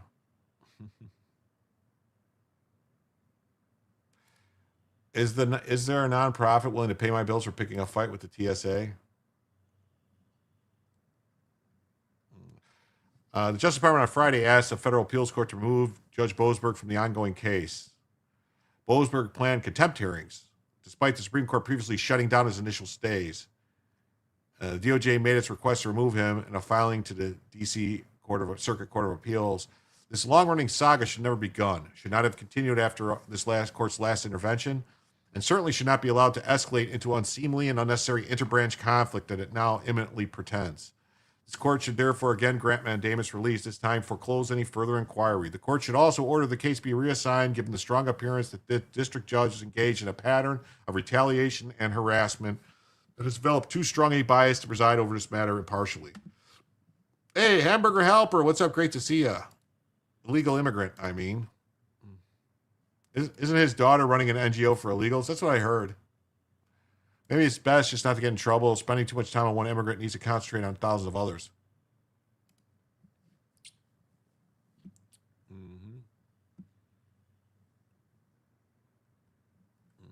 By separate motion, defendants also request a stay pending resolution of this mandamus, including an emergency administrative stay to prevent next week's hearing, which are scheduled to begin on Monday. So that's good, right? That's something. Maybe. I don't know. Hey, we're coming up on 2 hours, everybody. Please remember to hit the like, Please subscribe if you haven't subscribed. And we are $56 away from an additional hour.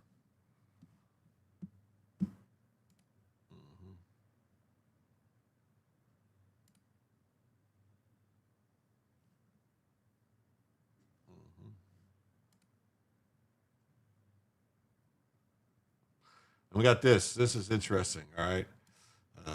DeGrasse says Indiana Republicans secretly reached out to Governor Wes Moore's team and cut a deal. Moore wouldn't push for an 8-0 Dem map, and Indiana wouldn't push their own redraw. So Governor Moore is Maryland's governor. And if I'm not mistaken, Maryland is like 7-1. Is there even one Republican in Maryland? DeGrasse said he contacted Bob Ferguson and lied about the holding back redistricting, even though Maryland couldn't redraw without getting tossed. Republicans could have picked up as many as 4 seats between Indiana and Maryland. Instead, they got played by their own side or by someone bought and paid for. I mean, I'm not going to make excuses, but I think the reality is. Are you saying? Hang on. Are you saying operation. the scoop here? Hang on. Are you saying the scoop here is that the Indiana Republicans reached out to Wes Moore and agreed that Wes Moore will not try to push for 8-0 in Maryland, and they won't try to push here? That's the deal they cut? Now being reported. So they reached out to this guy, Bob Ferguson, name I've never heard of, but it's now breaking on the internet. He's, I think, their state Senate president. And the reality, Steve, is they tricked them and said, hey, we're not going to redistrict if you don't redistrict. And the reality is they can't redistrict in Maryland because they get tossed, and we would probably actually pick up a seat there. Or 2 with the Supreme Court, which Republicans control, and they know that. And so we would have actually liked that because we could have actually picked up 4 seats with this little equation, 2 in Indiana and possibly another 1 or 2 in Maryland, to be frank with you. And so that's a huge, I mean, this is coming out on the internet. I mean, literally as I'm getting ready to go on the show, as I'm watching the court situation, it's that they got totally played or this guy is totally bought and paid for and corrupt. I mean, it sounds like both, most likely. So what type of Republican, Steve, okay, who's in touch with the White House is reaching out to Democrats to cut a deal? I mean, these are vicious, psychotic people that we're up against. And I think, look, turning point, there were a lot of groups here on the ground working. I think it's tough to control these things, obviously, from afar. And I think it's a wake-up call for everyone that it's going to take a lot of effort, a lot of shoulders to the wheel to really rid ourselves of this taint within our own party. People that are willing to put the Democrats first and, you know, put the House majority at risk. I mean, this is really sick stuff, Steve. This is really sick. It's not the House majority. They want to get rid of Trump. They don't mind sacrificing the House to take care of Trump. Today, it couldn't be more evident. Let's just say what it is. No, that's it. That's what it is. Let's just say what it is. And they're trying to get rid of Trump, the Bush faction, Pence crowd. Todd Young Network's telling people the money will be there if they break ranks. They're willing to hand the Dems a win and dance on Trump's political grave. So that's what it is. This is Mike Pence. This is Mike Pence. This is Mike Pence. This is Mike Pence. All right. Mike Pence is doing this. And, you know, put the House majority at risk. I mean, this is really sick stuff, Steve. This is really sick.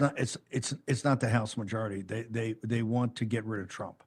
They don't mind sacrificing the House to take care of Trump. Today, it couldn't be more evident. Let's just say what it is. This is the Bush faction. This is Mike Pence, Judas Pence in that crowd. Todd Young, who's been a hater from day one. Todd Young telling people, hey, I'll get you the money. Don't worry about La Savita. They're all blowhards anyway. We're Indiana, and we'll hang together and get it. If this is not a wake-up call, because we talked today about how this could drive momentum. It could actually get people excited in Virginia. The Commonwealth of Virginia has absolutely no energy right now. As you know, we still got Florida to go, Ohio. We've got to nail in Kansas. I mean, this is going to be a tractor pull. And the Democrats tonight are going to be dancing on Donald Trump's political grave, are they not? And, you know, put the House majority at risk. I mean, this is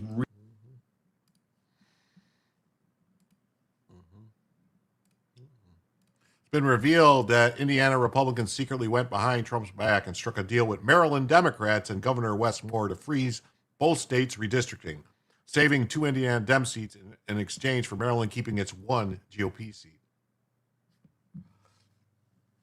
Yep, unreal. It is, right?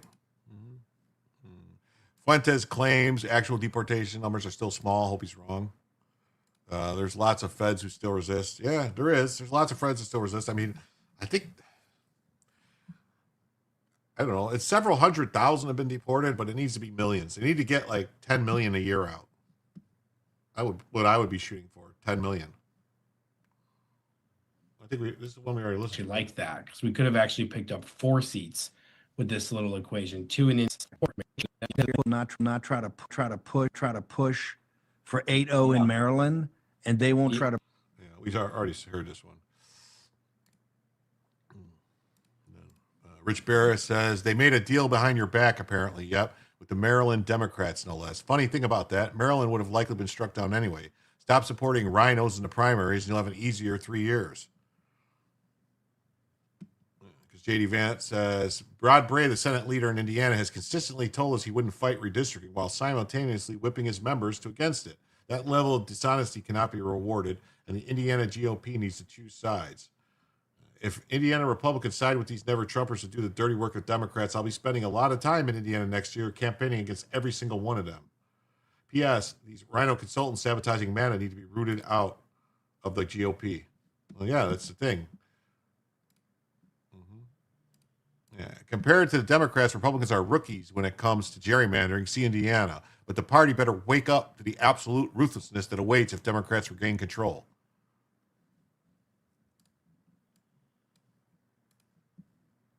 Do you think Governor Pritzker should stand down on his efforts, given these Republicans stood up to Trump? Absolutely not. Us discussing this Indiana situation and to see a Democratic debating partner tonight cheer on Governor Pritzker and his continued redistricting gerrymandering efforts just goes to show you that Republicans are rookies when it comes to redistricting. We are nowhere near as practiced or ruthless when it comes to redistricting as these Democrats. You get state after state after state where Republicans have virtually no representation in Congress at all. Illinois is already one of the most, if not the most, gerrymandered state in the nation. So make no mistake, gerrymandering is a Democratic skill set. Republicans are still pikers when it comes to this. But I got to tell you, what you heard tonight is what they're going to do. They're ruthless. Democrats have shut down the government. They've told the military to stop following orders. They're trying to redraw maps. This is the future with Democrats, a ruthless kind of politics, and Republicans better wake up to it. Do you think Governor Pritzker should? Wow. And we just got a 5 from Cash App from Deb. Thank you so much, Deb. And with that, we are now $51 away from an extra hour of the show. Thank you so much, Deb. Mm-hmm. Todd Young, yuck. Yeah. Mm-hmm. Oh, that was from you, Deb. 2 brick walls, Cash App. Thank you so much. Thanks for gym class. Yeah. Well, it didn't say. Oh, Deb. Okay, walls. I got it. All right. Okay. Thank you. Thank you. Thank you for Kamala bringing the shit in our country. You'll still never win. Yeah. Well, that's where we're at, man. It's getting bad. It really is. I worry that we're never going to get there. It's going to be bad. And Trump just confirmed that primary challenges are on the way for Indiana state senators who opposed redistricting. I'm 100% on board, either with us or against us. It's funny because I won Indiana all 3 times by a landslide, and I wasn't working on it very hard. Would have been nice. I think we would have picked up 2 seats if we did that. You had one gentleman, the head of the Senate, I guess, Bray, whatever his name is. I heard he was against it. He'll probably lose his next primary, whenever that is. I hope he does, but because he's done a tremendous disservice. I mean, think of it. It's a great place. I love the people there. They love me. You know, we won in a landslide all 3 times. Got tremendous votes. I got record votes. And then there's no reason for doing that. And the Democrats do it to us, so I can't imagine that they do it. But I wasn't very much involved. But there's a man named Bray, as I guess, head of the Senate. Was that Bray? Is that the name, Bray? And I mean, I'm sure that whenever his primary is, it's, I think, in 2 years, but I'm sure he'll go down. He'll go down. I'll certainly support anybody that wants to go against him. There you go. Support anybody that wants to go against him. Indiana GOP senators snub Trump in America, refused to pass the new redistricting plan to save America from the communist Dems. You're still 12 minutes behind? Oh, well, speed it up.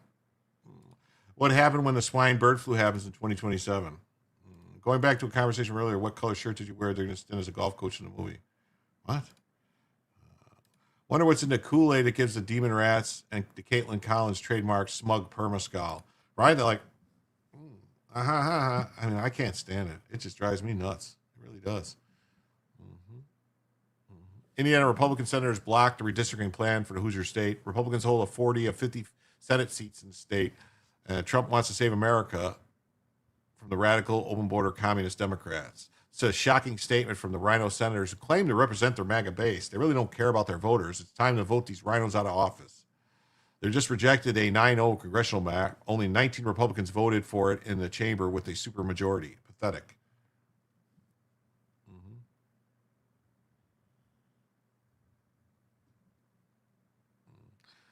Only 19 of Republican senators felt the country was worth saving for their children. Currently, there are 9 congressional seats from Indiana. 7 are Republican and 2 are Democrats. One of the Democrat seats in Northwest Indiana is a +1 Democrat seat. Republicans easily pick up District 1 and District 7 if they redistrict, but they decided not to. Why is it that so many Republicans in office do not see the threats of communist left? Even when Democrats refuse to condemn violence against babies and children, Republicans aren't swayed.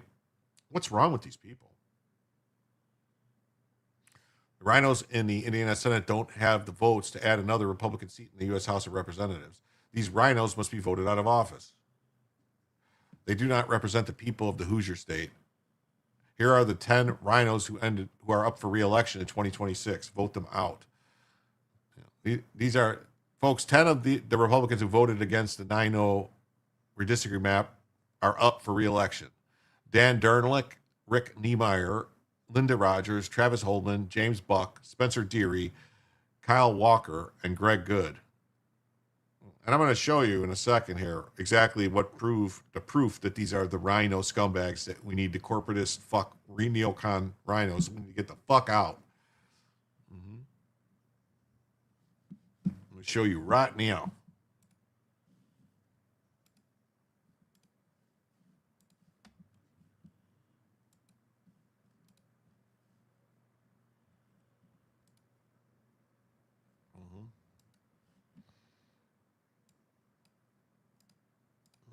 Tim Burchett says, the establishment hates Donald Trump and being out of power so much that they will destroy the country to get it back.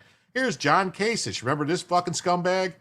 You know, oh, I'm Ohio Kasich. Da, da, da. He's a fucking Republican, a Democrat, pretending to be a Republican. Ran Ohio like a Democrat. Saying, you know, Indiana did the right thing. Saying no to partisan gerrymandering and yes to fair competition. It's how democracy should work. Not just in Indiana, but in every state. Let's play by the rules and be fair and move our country forward. So this fucking guy wants to play by the rules and get fucked. Like, what about Illinois? What about California? Oh. What about New York?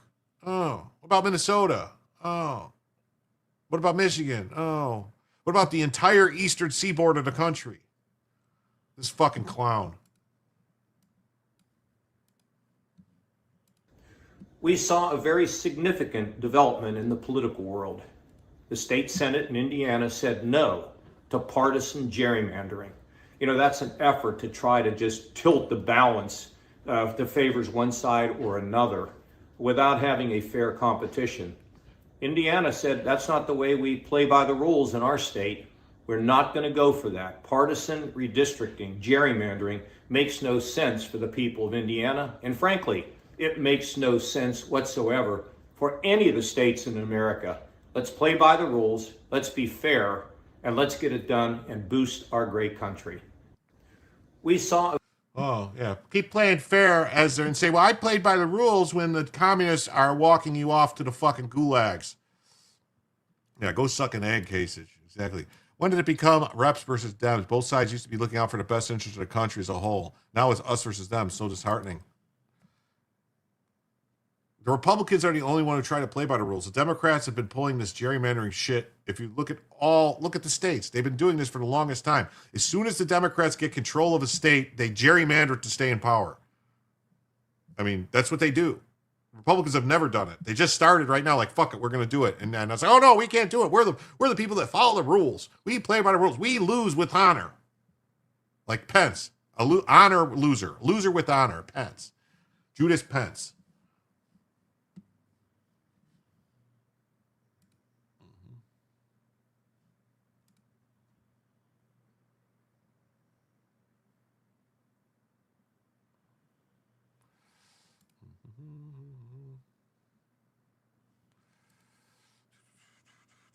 In this case, this is very interesting. Lindsey Halligan presented the Letitia James case to the grand jury, and they indicted Letitia James. Her neighbor was a delegate for Kasich here in Illinois. To think I once liked him, feckless Republicans. Of course, Republicans love the rules. They can hide behind them while continuing to do nothing. Yeah. 100%.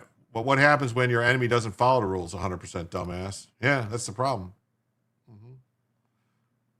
Washington Generals equals Republicans. Yeah. Judge Curry ruled her appointment was invalid and the indictment was in dis. The same career prosecutor then walked to two different grand juries, Norfolk and Alexandria. Both declined to indict. Same evidence. One prosecutor got an indictment. Another two got nothing. Twice. The inexperienced prosecutor succeeded. The career prosecutor failed. What was presented differently? What was the tone and demeanor of the prosecutor? I can't wait for Democrats to subpoena me. I'll show up with 40 years of documented fraud and answer every question under oath. Will Letitia James? That's strange, right? And I want to know why the grand juries are supposed to be secret. It's a fucking felony to leak information out of a grand jury. Yet, immediately, the very day, both times when they supposedly presented stuff to the grand jury, people were reporting they didn't get the indictment. How is that leaking? Who is leaking it? Is it the prosecutor? Is it the fucking demon rat prosecutor that's actually in there fucking sabotaging this that's then leaking it? Yeah, most of these Republicans aren't chickens. They're just Democrats. That's right. If we wanted to do what Dems are doing, there would be aliens dying for no reason. We don't. Gerrymandering is law.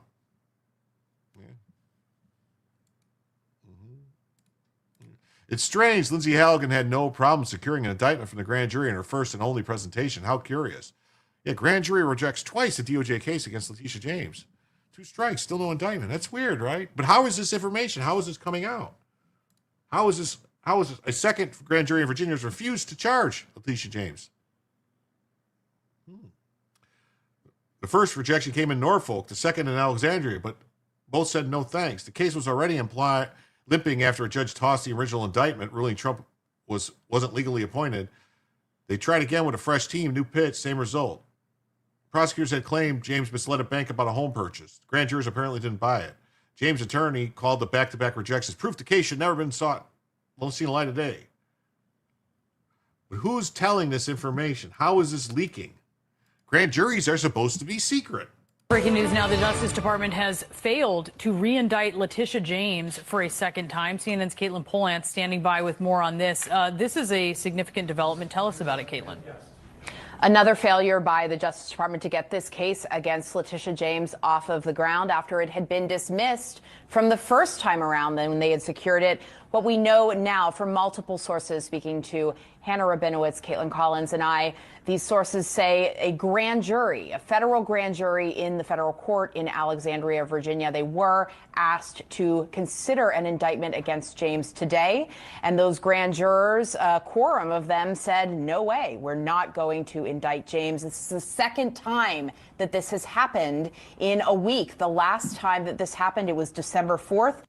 What needs to happen is this woman who says her sources told her, she needs to be called into a grand jury and ask questions. Who fucking told you? All these people whose names she just mentioned, Caitlin Collins, all of them. Who told you? Who leaked you the information? Because it's a crime. And when they say, I'm not going to tell you, then you hold them in contempt and you lock them up, just like they do to Republican reporters when they won't give up information. It happens all the time. When the Democrats want to know who leaked something to a Republican reporter, they throw him in jail. Yeah, and these judges are spitting in the face of Trump and Bondi, and she's allowing it. Yeah, Trump and Bondi is allowing it. Not in Alexandria, but in Norfolk, another part of the very same court system, the Eastern District of Virginia. Grand juries in Norfolk and Alexandria have both now in 1 week said no to indicting Letitia James. Remember, Brianna, this case, it was an allegation of mortgage fraud against James, saying that she had made an application for a second home and somehow was able to get more out of the loan agreement than she should have because she ended up having other people stay in that home, whereas it wasn't actually. No, that's not what it was. She claimed she was going to live there. It was going to be her primary residence. Why are they fucking lying? It was a fucking false statement. It's a paper fucking her second home. A few $1,000s a year would have been the benefit that she got of that, according to the mortgage fraud allegations. That case was initially dismissed just a few weeks after it had been charged this fall because the prosecutor in the Eastern District of Virginia that secured it, that's Lindsay Halligan, a Trump appointee, she was ruled to have no authority to take that case to a grand jury. And so the Justice Department, after that dismissal, they went back and tried again, first in Norfolk and now again in Alexandria, and they have not been able to recharge James. Quite a development. Now the question is, what do they do next? Brianna? Yeah, why take another whack if you have doubts about whether it's going to land, Caitlin? Well, Brianna, there is a question of why the Justice Department does this sort of thing when this happens. I've rarely seen what is called a no true bill or a rejection by a grand jury in the past. That just wasn't something the Justice Department was in practice doing, bringing cases that they didn't think that they could even get a grand jury to sign off on. It's only a probable cause finding they have to make. And it doesn't even have to be the whole grand jury. They don't have to be in unanimity like at a trial. However, this Trump administration, there are cases that the political leadership wants, and there are cases that prosecutors, not just in the Eastern District of Virginia, but also in Washington, D.C., in Los Angeles, that the federal prosecutors appointed by Trump or sent to those districts by Trump have tried to get off of the ground, taken them to grand juries, and the grand juries have said no, and the administration has tried to again. There's a big question if they are following the proper procedures of the Justice Department in the past. Oh, the proper procedures, like the ones that say, first of all, the Trump administration and Pat Bondi, the DOJ, these people are fucking, I don't know what's going on. I'll say it, I don't know. Yeah. Good God, the Trump DOJ is a freaking disaster. It is. Because A, they should have been appealing the decision to pull these people off because the statute that gives the judges the authority to do this is unconstitutional. All right. We heard the arguments about the firing cases. It was played, Bronca played them. We talked about them, and I played some of the clips where the arguments with the Supreme Court, where they were saying how a person who brings criminal charges has absolute executive authority, that's the president's authority, no one else's. So a judge doesn't have the fucking authority to decide if President Trump appoints somebody to be an attorney, U.S. attorney. Judge has not a fucking place in hell to say shit about it. So all the stuff removing these people, doing this, none of that's legal. It's not constitutional. Nowhere in the Constitution does it give judges the authority to pick prosecutors at all. It's executive power, not judicial power. Am I sure? Oh, I'm fucking sure it's unconstitutional. Just listening to the arguments of the Supreme Court. The people who are fighting about Trump firing the people from the Merit Service Board and from the the FTC, saying, well, this is different because they don't have criminal prosecution powers. This is different. So this is not really, this is different than criminal. If it was criminal, then Trump would totally have authority over, President would totally have authority over this. Well, what is a U.S. attorney if not criminal? So Lindsay Halligan, all these people, Alina Habba, the judges don't have any authority to remove them. Nowhere in the Constitution does it give a judge the authority to remove a U.S. attorney. The executive power, which is the power to prosecute, is solely in the president's jurisdiction. They can make statutes and do all these things, but they're doing things to infringe on, just because they're saying, like, where in the Constitution does it say a certain time limit is for a president to appoint somebody that Congress has to approve it? It's not in the Constitution. It says the president nominates someone and the Senate has to, advise and consent. But then the Senate passed these statutes saying, well, after a certain amount of time, we're going to let this. But that's not constitutional. It's not. It's not constitutional.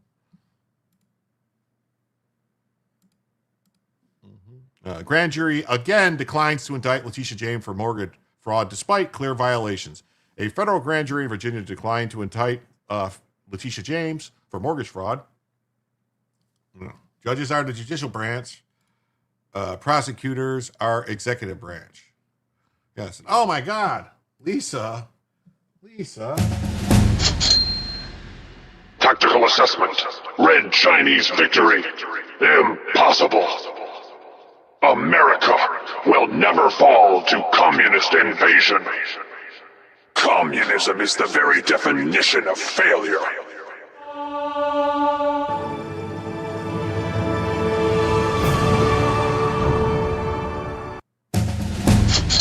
Wow, thank you, Lisa, for the $51 with no message, no nothing. She's like, I'm wide awake. I don't want to go to sleep. I want you to keep talking. Well, with that, we are now, let me hide this, do this. We are now $100 away from a second additional hour. Thank you, Lisa.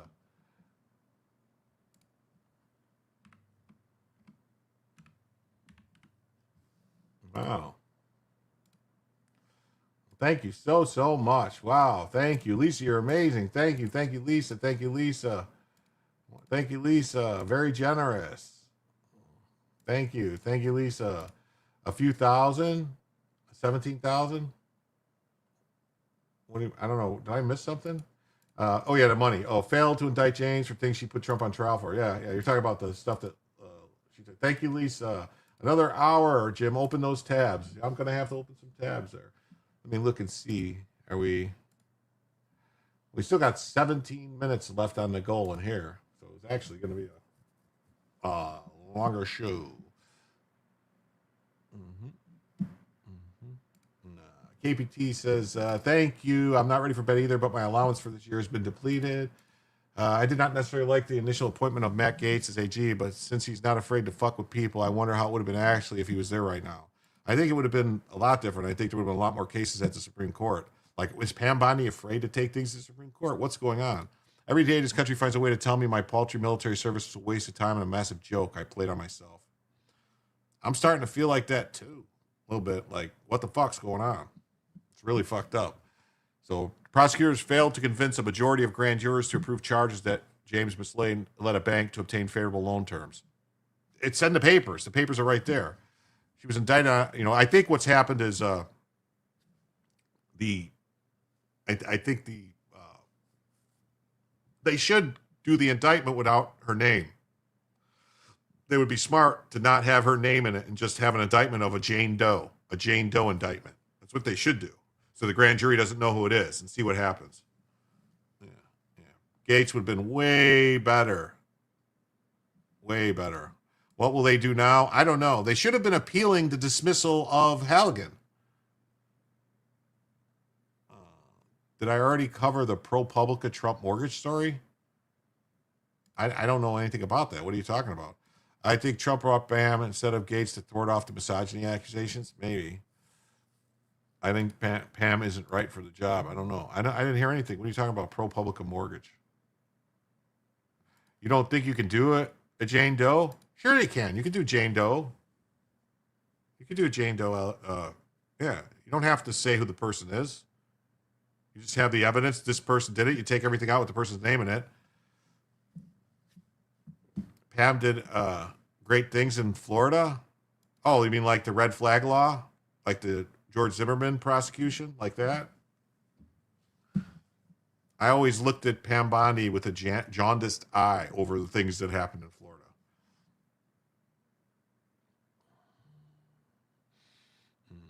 According to the indictment, James was to use the property as her second residence and prohibited it to use as a timeshare and other shared ownership. James treated her parole property like an investment on her Schedule E form and paid taxes on the rental income, further contradicting her claims of secondary residence. Justice Department tried to refile the case after Judge Curry dismissed the case based on the appointments clause. Federal prosecutors failed to secure an indictment for the second time. Oh, I'm thinking of something else she was involved in. I didn't know she was in the Zimmerman thing. Yeah. She's the person who, when the local attorney, the local state's attorney, whatever district attorney, whatever they call it, or want to call it, said there was no case there. It was a self-defense. She took the case and gave it to a Democrat in Tallahassee. Yeah. You sit corrected. Yes, it can be done as a Jane Doe. Yeah, no, it can be done as a Jane Doe. You take all the information out, all the names out, and you just do it as a Jane Doe and Jane Doe 1, Jane Doe 2, and say this. And say, here's evidence. They do that in a lot of cases, actually, when they don't want people to know who they're looking at. Just end the blue steps. The Democrats did it during Biden.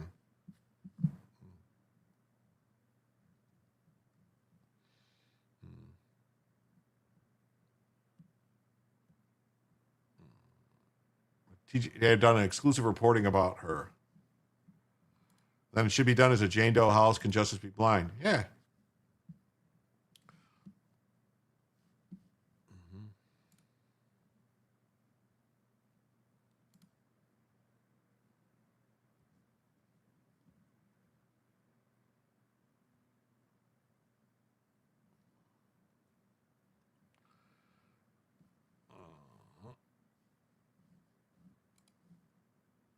Then we got some stupid Epstein shit. Democrats released a second batch of images from Jeffrey Epstein's estate, and then you got Wisconsin. We're just going to take this later. So,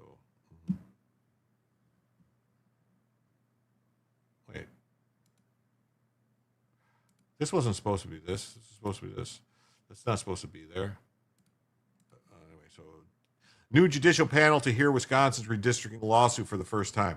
So, they're talking about, Indiana refused to do the redistricting, so the Democrats are suing in Wisconsin to try to force the courts to do redistricting in Wisconsin. You missed the drug one?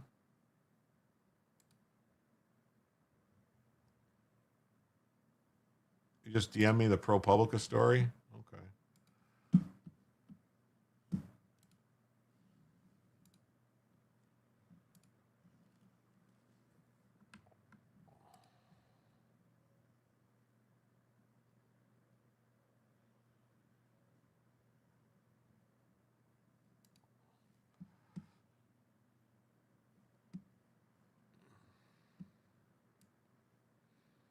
Oh.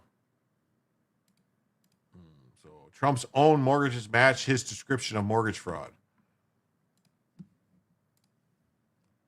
The Trump administration has argued the Fed board member may have committed mortgage fraud by declaring more than one primary residence. For months, the Trump administration, 93, Trump signed a mortgage for a Bermuda-style home in Palm Beach. Pledging would be just 7 weeks later, got another mortgage for a 7-bedroom marble-floored property, attesting it would be his principal residence.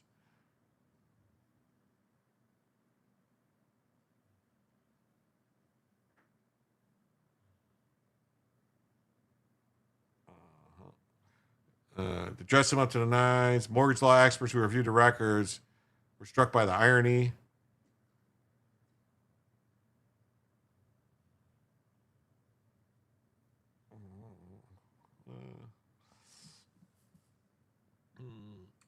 So they went back and they found something which is way beyond the statute of limitations.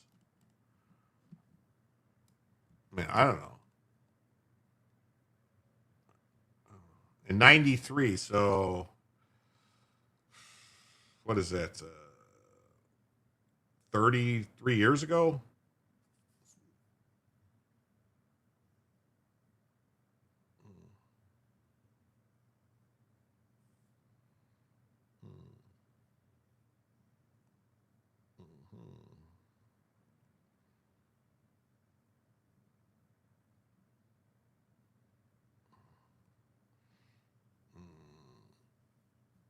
The spokesman said this is yet another attempt by the left-wing media to disparage Trump with false allegations. Trump has never or will never break the law. The White House did not respond to questions about the documents. At the time Trump bought the 2 Florida properties, he was dealing with the records of high-profile failures of his casino and hotels in the early 90s. He famously recounted seeing a panhandler on Fifth Avenue around the time telling his family, you know, right now that man is worth $900 million more than I am. In 93, he married Marla Maples in the plaza.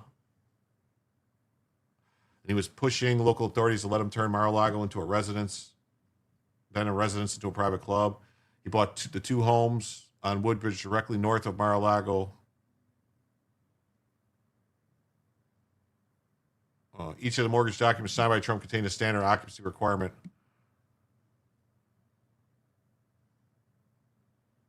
Well, you know what this could all be too? This could be all a bunch of bullshit because it's, if you read what it says right here. So it had the standard, hold on. Okay, hold on. Where was it at? Here. At the time he bought the 2 properties. All right. It says right here, he bought the 2 homes, which sit on Woodbridge Bridge, directly north of Mar-a-Lago. So he bought 2 properties directly north of Mar-a-Lago. And so Merrill Lynch was the lender, and the mortgage documents contained a standard occupancy requirement that he must make the property his principal residence within 60 days and live there for a year, unless the lender agreed otherwise. So maybe the lender agreed otherwise. I mean, you think maybe Trump, they knew Trump wasn't going to live there? Or there were extenuating circumstances. So if the mortgage lender agreed otherwise, which was probably the case because these houses were not houses Trump would live in. They're like not Trump houses, like Trump size houses, you know?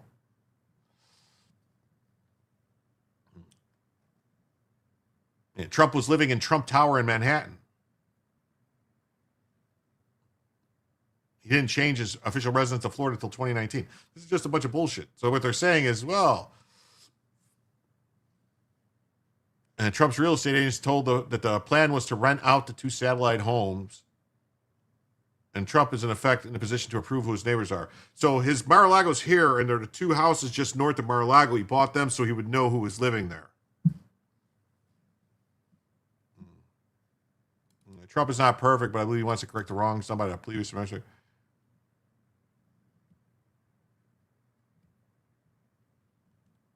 You see 3 wasted years. I hope I want to be wrong, but the lawfare will never end. Yeah. At one point in 97, the larger of the 2 homes, 7 bedroom, 7 bath, Mediterranean Revival was listed for $3,000 per day. Even if Trump violated the law, the loans have since been paid off, and in the mid-90s is well outside the statute of limitations.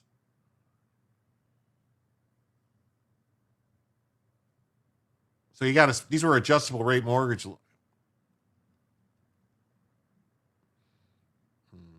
Both of these are arm riders.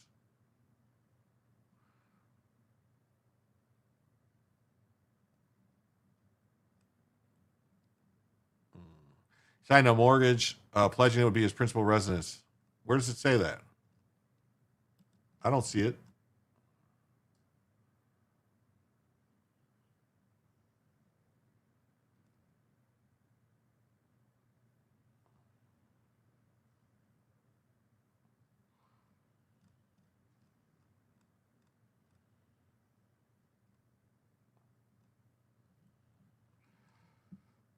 It doesn't say anywhere it was going to be his primary home on those paperworks. A spokesperson for Bank of America, which now owns Merrill Lynch, did not answer questions about the mortgages. It's highly unlikely we would have original documents for a 32-year-old transaction, but in general, in private client mortgages, the terms of the transactions are based on the overall relationship, and those mortgages are not backed or sold to any government or sponsored agency. So what they're saying is, what Bank of America is saying is we held those mortgages because of whose they were. They were Trump's. We didn't sell them. They're not backed by the government in any way. So in no way is it government mortgage fraud.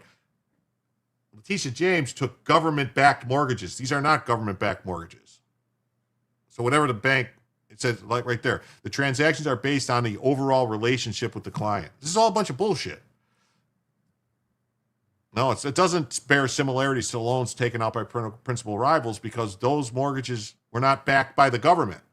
The ones that Letitia James took out was FHA loan. Those are backed by the government. They're Fannie Freddie. These are not. Yeah, Bank of America is not owned by the Americans. Mar-a-Lago is literally trimmed in gold, and that's why the value is so high. He's giving us clues by trimming the White House in gold. Yeah, so this is all bullshit.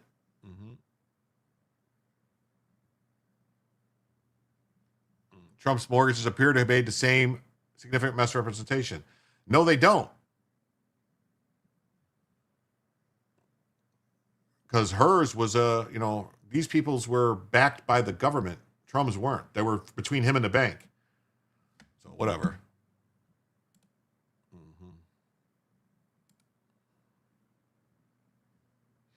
We got this story. Federal Reserve reappoints all the regional bank presidents after Trump officials float changes to the process. The presidents of the 12 regional banks across the country wield nearly as much influence over interest rates as the permanent Fed governors.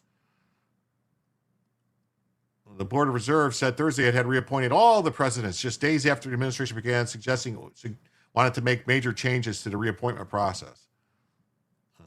That he planned to propose a new rule relating to appointing regional Fed presidents. I'm going to start advocating going forward, not retroactively, that Fed presidents must have lived in their district for at least 3 years.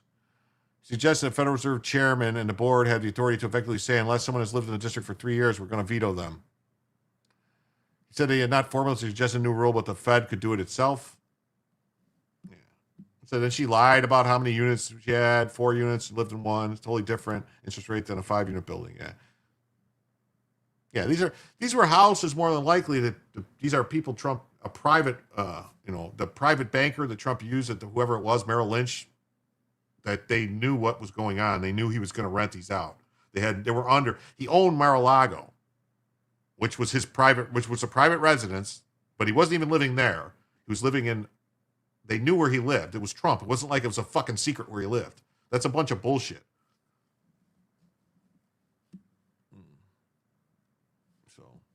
So they appointed them all. It's unclear how many of the current Fed presidents the rule might have affected.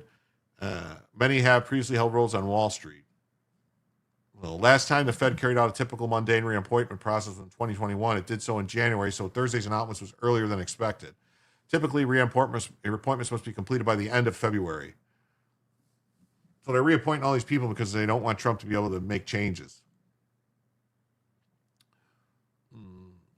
The Fed is a private bank, but it's the stuff that the reason that the Fed's involved is because they're Fed-backed loans. Fannie and Freddie are Fed-backed. Just follow the documentaries and Ride to Mar-a-Lago and Trump, and you'll see what he talks about fixed that were literally attached to the building are trimmed in gold. Okay. Thursday's announcement is very significant for the central bank because interest rate setting committee is made up of governors and the president of the Federal Reserve, as well as 4 other regional bank presidents. The 4 regional bank presidents rotate annually. After Trump initially tried to fire Lisa D. Crook, he predicted he would soon have a majority on the board of governors, and though the majority, he would see the interest rates were quickly lowered. Once we have a majority, housing's going to swing, and it's going to be great. I don't know that you want to be lowering rates too much.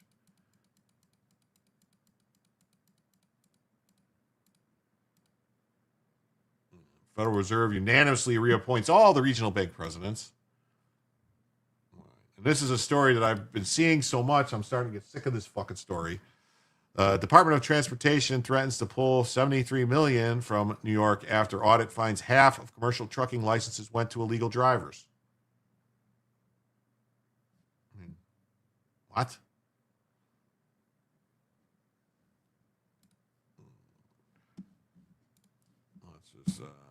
Noam's job is different.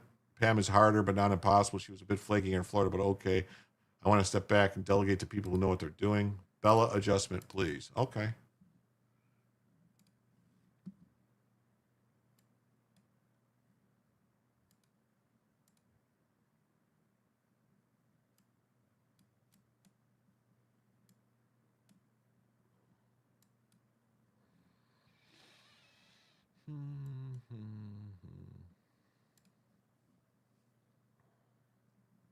I've got an appointment to get drunk. Good night, Jim. Well, good night, Mark. Nice. Thanks for stopping by. Please remember to hit the like on your way out. Threats after a while of no action just mean dick. That's what I'm starting to think about this stuff. I'll be there soon. Transportation Secretary Duffy threatened again to yank $73 million in federal highway funding meant for New York after an audit found more than half of the Empire State's commercial trucking licenses were issued to foreign-born drivers in the U.S. illegally. Thank you. Hit the like on your way in. It's like wiping your feet before entering a home. What New York does is if an applicant comes in and have work authorization for 30 days, 60 days, or 1 year, New York automatically issues them an 8-year commercial CDL. That's contrary to the law. We've also found that New York many times won't even verify whether they have work authorization. They have a visa or if they're in the country legally. Look at the look on RFK's face. Like, what the fuck? Are we going to keep doing this over and over again? So they're just giving out 8-year CDLs to people who are coming in through their DMV and sending them out on American roadways. And again, they're endangering the lives of American families. Duffy's been busy as Transportation Secretary crashes and all. Duffy issued a warning after the FMCSA administration examined 200 non-domiciled CDLs issued by New York and found 107 were unlawfully issued. I wonder if the Department of Transportation Secretary ever heard the story of the boy who cried wolf. Federal law says you have to be proficient in English to get a CDL, though. You know, it does. What are they going to do, though? Currently, 32,000 CDLs issued by New York are in use across America, despite the post revealing that one migrant applicant didn't even have to put his first name on to receive the license. 8-year CDLs are longer than regular driver's licenses. Yes. Stay within New York, and I don't care much. DOT officials launched a probe to see whether a Chinese national accused of causing a fatal pileup on a Tennessee highway was illegally issued a New York State driver's license. You know, there was a governor of Illinois by the name of George Ryan, who prior to becoming governor was the head of the secretary. He was the Secretary of State, so he was in charge of all the driver's licenses. And he got caught up over giving illegal aliens CDLs. And there was an accident with a truck driver that killed a bunch of people. Smashed in, drove right into a car, burst into flames, and killed a family. He went to jail for it. He was governor. They indicted him. He went to jail as governor for something that happened when he was Secretary of State. Just saying, maybe this governor needs to go to jail. Look at that face. Put her in jail. You don't just drive in New York if you get a CDL, you drive around the country. The Transportation Secretary has given Hochul and her officials 30 days to revoke all the CDLs and pause any new licenses or learner permits from being issued and conduct their own comprehensive audit or have the federal funding pulled. Ask whether the lost funds could delay the shipment of goods. He responded, at the end of the day, it's about safety. Good carriers who are out there who employ good drivers are going to ensure that they're safe, and we're going to work together with them and shippers to ensure the goods are moving across America. What we uncovered in New York is not an administrative oversight. It's a systematically, grossly unacceptable deviation from the federal safety regulations that have been on the books for a long period of time. Oh, look at that. No name given. Yeah. Massachusetts State Police are in charge of issuing CDLs. They were giving them out for favors even though they could not control the rigs. Huge scandal. Nobody's going to jail, Beautiful Cat says. Pam Blondie needs to be fired. New York State DMV spokesperson responded saying, Duffy is lying about New York State once again in a desperate attempt to distract from the failing, chaotic administration he represents. Oh, really? Huh. Here's the truth. CDLs are regulated by the federal government, and New York State has and will continue to comply with federal rules. Every CDL we issue is subject to verification of an applicant's lawful status through federally issued documents reviewed in accordance with federal regulations. This is just another stunt. It does nothing to keep the roads safe. We'll review the letter and respond accordingly.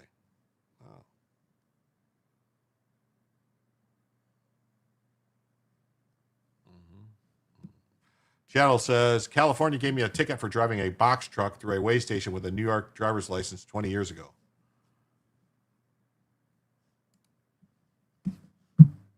I don't know. Half of the CDLs issued in New York and California, officials noted, are unlawfully issued. The Golden State and Duffy said 75% of CDLs were unlawfully issued, and Sacramento responded by revoking at least 17,000 licenses. However, the DOT chief was not letting Newsom off the hook. California is the only state that's unwilling to enforce English proficiency rules.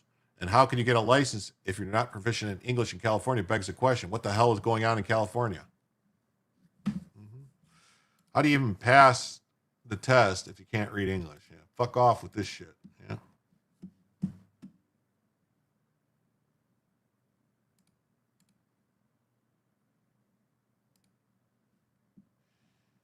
There's more. Duffy threatens to yank federal funds over licenses.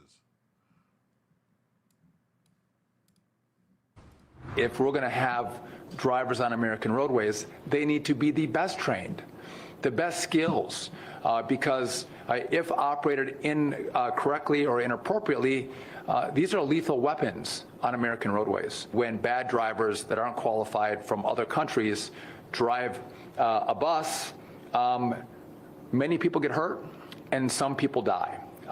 We find that to be unacceptable.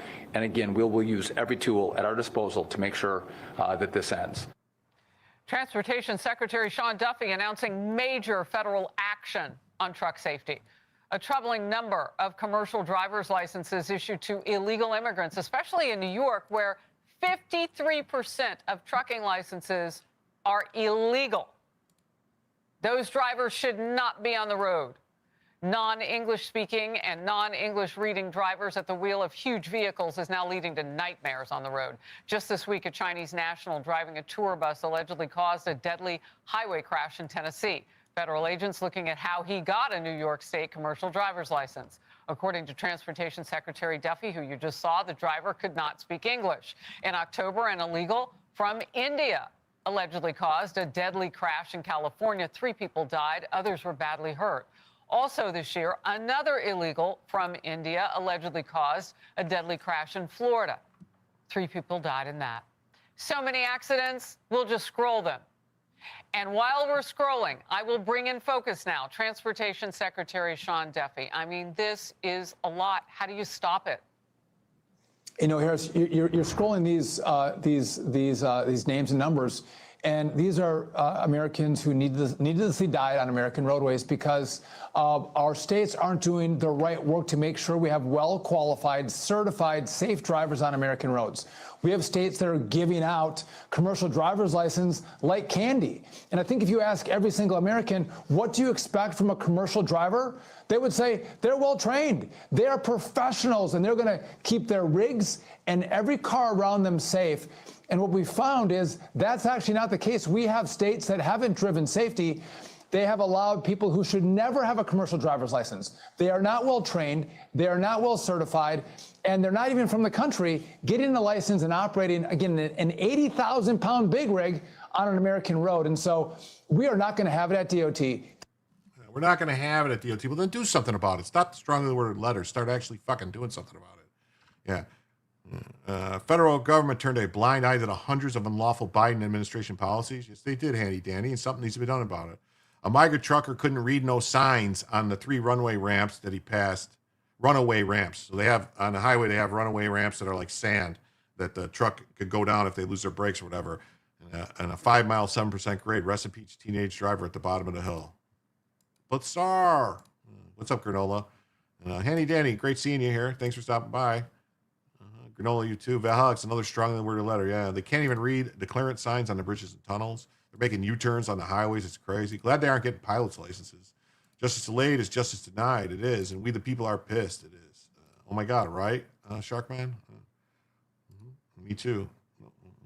The big problem is America lives off trucks, so you can't do a total stop. We can't go a week without truckers. Well, why can't we have truckers? It's not like truckers don't make good money. Truckers make good money. It's a decent job. It's a good job. It's a career. You can make big money, hundreds of thousands of dollars a year driving a truck. And they don't seem to have passports. Yeah. And I avoid tractor trailers and dump trucks like the plague now. That's what I would do, especially if you're on a motorcycle. Stay the hell away. He is cutting Fed road money for non-compliant states. I hope so. Are you sure they aren't getting pilot licenses? Well, we will know if planes start falling out of the sky. These are long-standing rules. These are not new Trump rules. These are long-standing rules that the last administration refused to enforce. We are going to enforce them. We are going to hold states accountable. And if they don't comply with the law, we are going to pull federal funding. We shouldn't have to go that far. Every governor should say, you know what? I want to have a safe road. I want safe drivers. And this should be a no-brainer for them. They should want to work with us. But it seems like the liberals, Harris, in liberal states would prefer to side on the illegal migrant side, non-English speaking side, as opposed to the American citizen safety side. Well, you know, when you talk about the punitive damages, if you will, against the administrations and states and municipalities that allow this to happen, it's complicity that you're punishing. And you're taking those dollars away because they don't have the right to spend taxpayers' money on breaking the law. And it's one thing to say a state wants to spend their own money to allow foreigners to drive or get driver's licenses in their state. It's something else to say the federal tax dollar should go to support this unlawful action. And we're not going to have it. And I would hope that Kathy Hochul from New York would say, Secretary Duffy, let's work together. Let's fix it. I didn't know it was a problem. Let's make sure American roadways are safe. That's not what she does, though. I think they're gonna try to divert, try to cloud the issue and make it seem like it's not a New York problem. It's a federal problem, which it is not. And again, President Trump said, I want to make American roads safe. Sean Duffy, go do it for me. This is part of making America road safe. Look, you've lived in this area, too. There are so many trucks on the road here. When you tell me that more than 50% of those drivers have an illegal driving license for a commercial vehicle, that is some deadly dangerous stuff across our bridges, through our tunnels. So the issue is you might have someone who has a work permit for, say, 4 months. In New York, they'll get a commercial driver's license for 8 years, Harris. An 8-year driver's license, one, it incentivizes them to stay in the country longer. But the other issue is this proficiency in English language. You have to be able to speak and read the English language, understand road signs.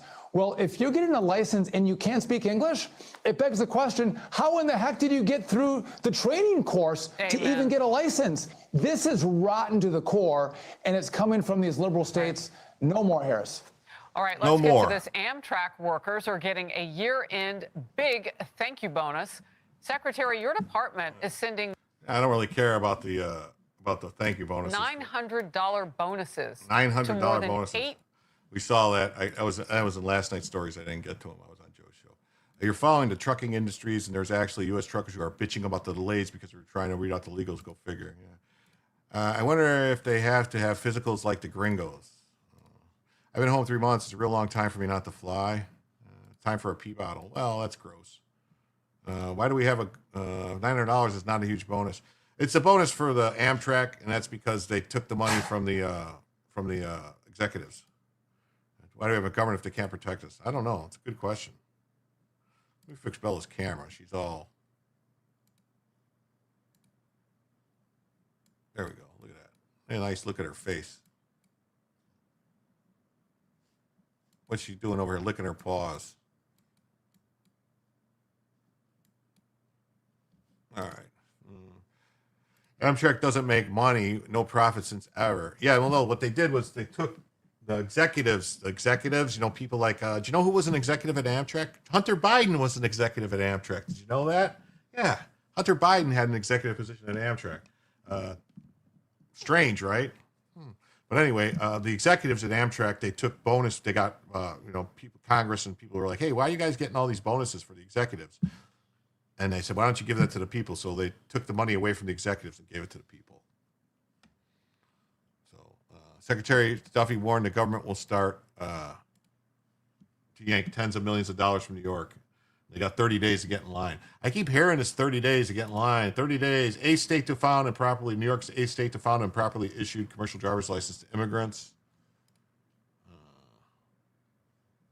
And then this story, the guy who leads the FAA,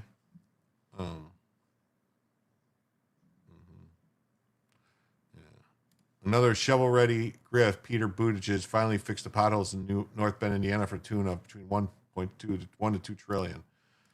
I'm not sure the government is interested in protecting us. They are protecting their own balance sheets. Did not know that about Hunter. Yes, that was Hunter's thing. He was on the board of, which is weird. How did he get on the board of Amtrak? Was it because his dad was vice president and the government controls Amtrak? Huh. Yeah, I'm not sure the drivers who don't speak or read English fill out their logbooks correctly. Probably not. I'd take every twat waffle who signed off on the actual CDLs and if a victim dies, charge them for murder and execute them. That would be a way to get it to stop. Joe Biden is probably on the Amtrak board now. Haha, probably. Yeah, Joe Biden was like all over lots of rails. Yeah. His daddy was an Amtrak fan. So, of course, yeah. And he was, I mean, I don't know. I mean, I think it had to have been while he was vice president because let's look it up. When was Hunter Biden?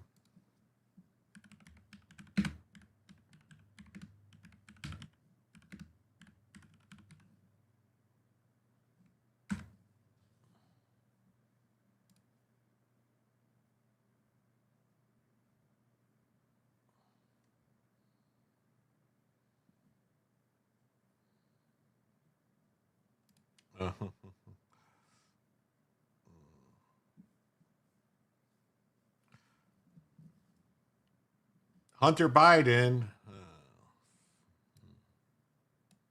What do you know? Hunter Biden. Yeah, Bella is actually alive, not a stuffed animal. Cool. Yeah, she's actually alive.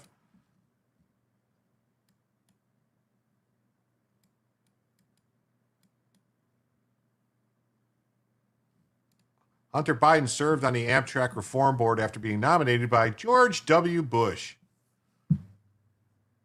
where he aimed to address challenges facing the passenger. His term lasted 5 years, during which he was involved in discussions about improving Amtrak operations. He was nominated by Bush and confirmed by voice vote in the Senate, so this was a favor for his daddy. The Amtrak Reform Board oversees operations. He was born in 1970, second son of Joe. Before his appointment, he served as an executive director for an e-commerce policy coordination for the Department of Commerce during the Clinton administration. What do you know? So Biden's son also worked under the Clinton administration. Biden viewed his appointment as an opportunity to enhance Amtrak's effectiveness. How did that work out? His involvement was seen as a chance to bring fresh ideas to a board and face criticism over privatization discussions and operational challenges. Yeah, that's right. Left or right, they all work together. Bush was a rhino. I refer to him as Peter the Butt Jabber. The conductor is 75 to 110. Locomotive engineer 110 to 130. I want Bella Gear merch. We'll see. Maybe we'll get there.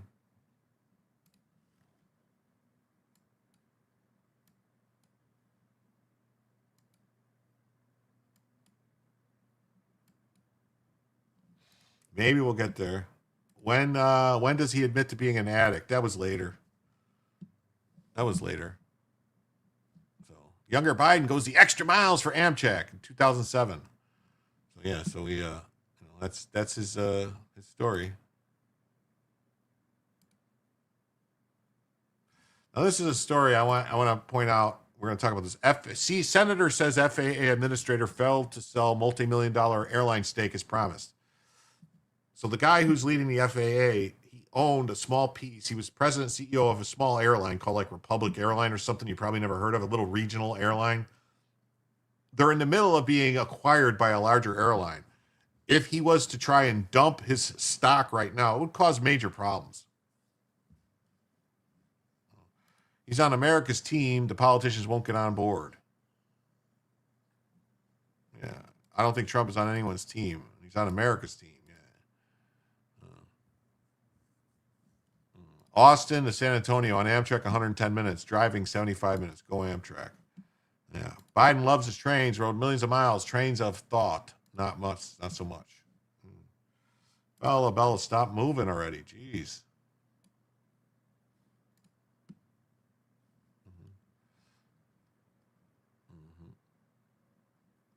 The head of the FAA has not sold off his multi-million-dollar stake in an airline he led since 1999, despite a promise to do so as part of his ethics agreement. In a letter to Brian Bedford, Senator Maria Cantwell said he vowed to sell all his shares in Republic Airways within 90 days of his confirmation, but 150 days have now passed. In Bedford's financial disclosures, he estimated that his Republic stock was worth somewhere between $6 million and $30 million. Republic completed a merger last month with another major regional airline, Mesa Air Group. Public stock closed Thursday at $19.20, nearly double what it was before the deal was announced in April. He pulled a lot of trains in Arkansas. Yeah. It appears he continued to retain significant equity in his conflicting assets months past the deadline. This is unacceptable. Bedford declined a request for comment. The FAA said he plans to respond directly to Cantwell. The agency has been in the spotlight since January when an airliner collided with an Army helicopter. Oh, yeah, so this guy owning stock in this, owning a piece of the airline that he was the president and CEO of an airline that he ran since 99, is somehow the reason that a fucking helicopter collided with a plane? The investigation has already highlighted shortcomings, which failed to recognize an alarming number of close calls around Reagan National Airport. Then in spring, technical problems at the center that directs planes in New Jersey highlighted a fragile and outdated system. Oh, you mean the system that people were supposed to spend, that Buttigieg was supposed to fix? That system? He pledged to prioritize safety and upgrade the nation's outdated air traffic control system. Congress approved $12 billion for that project, and last week the FAA picked a company that would oversee the work. So this is just a story they're trying to beat up on this guy, but if he would have sold the stock while the merger was going on, it would have caused problems with the merger. You can't just dump large portions of stock in the middle of a merger. It just doesn't work that way. Oh, look. FAA chief still appears to hold airline stock. Yeah. U.S. Senator says FAA minister failed to divest airline stocks.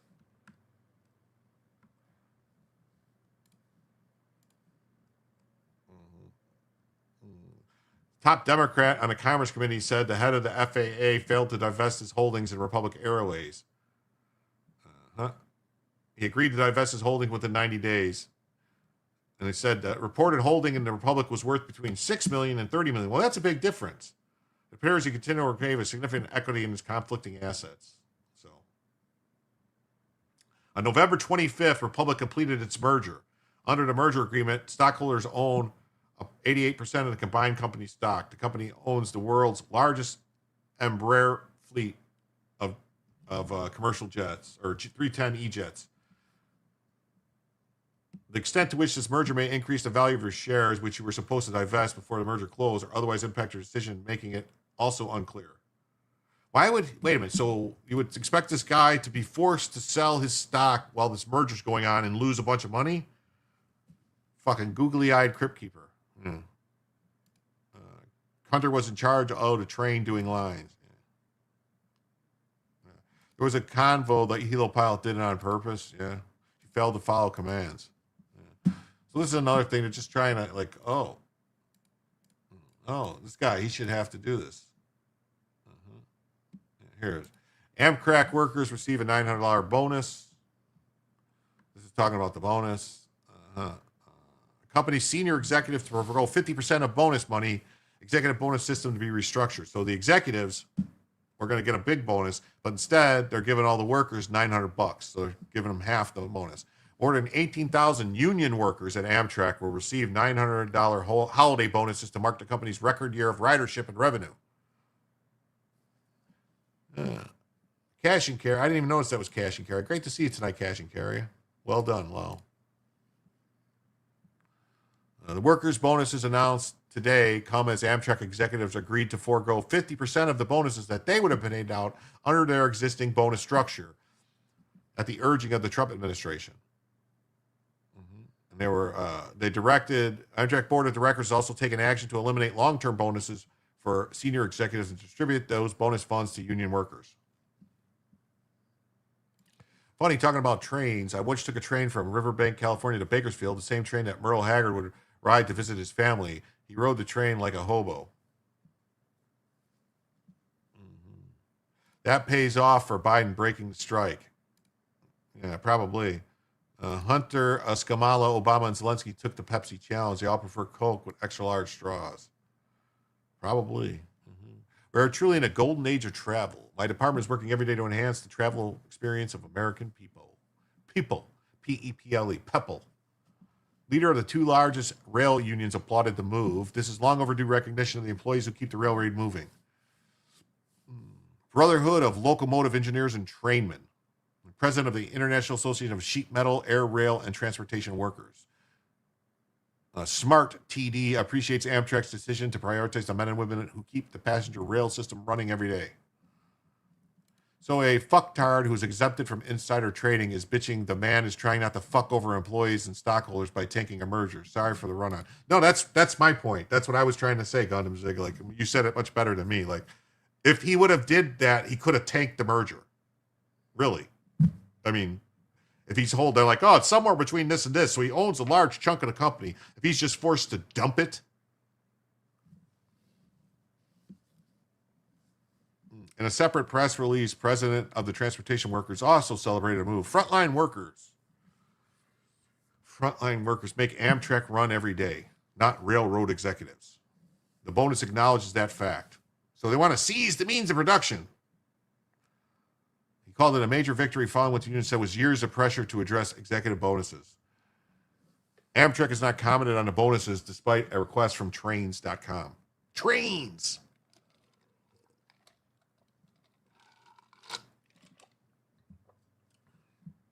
You know who else loved trains?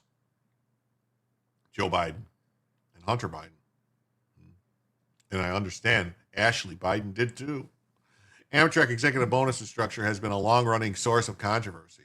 13 top managers received $2.9 million in bonuses. The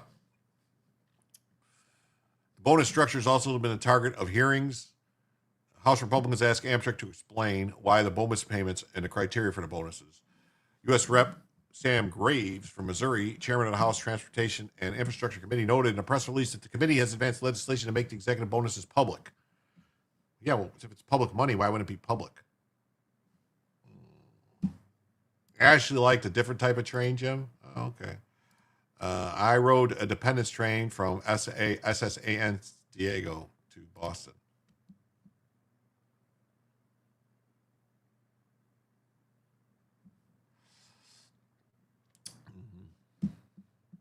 You forgot your flash drive. You forgot your flash drive. You forgot your flash drive.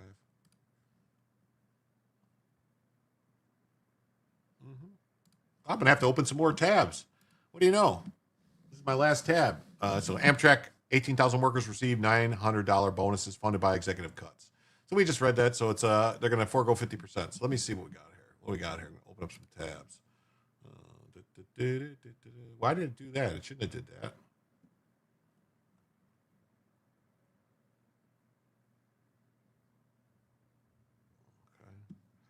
Give me 1 second here.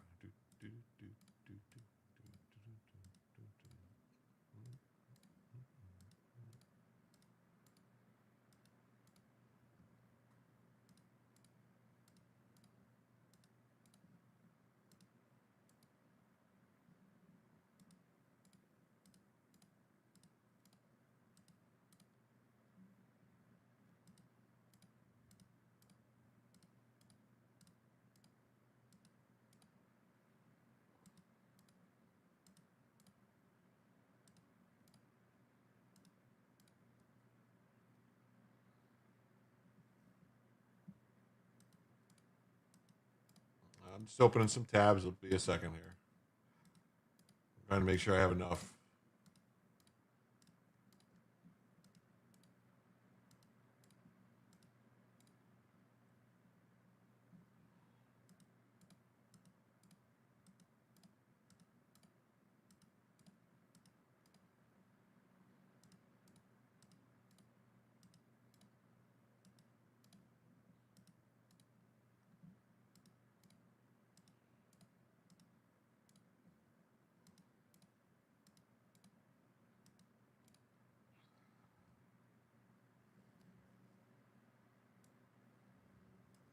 Okay.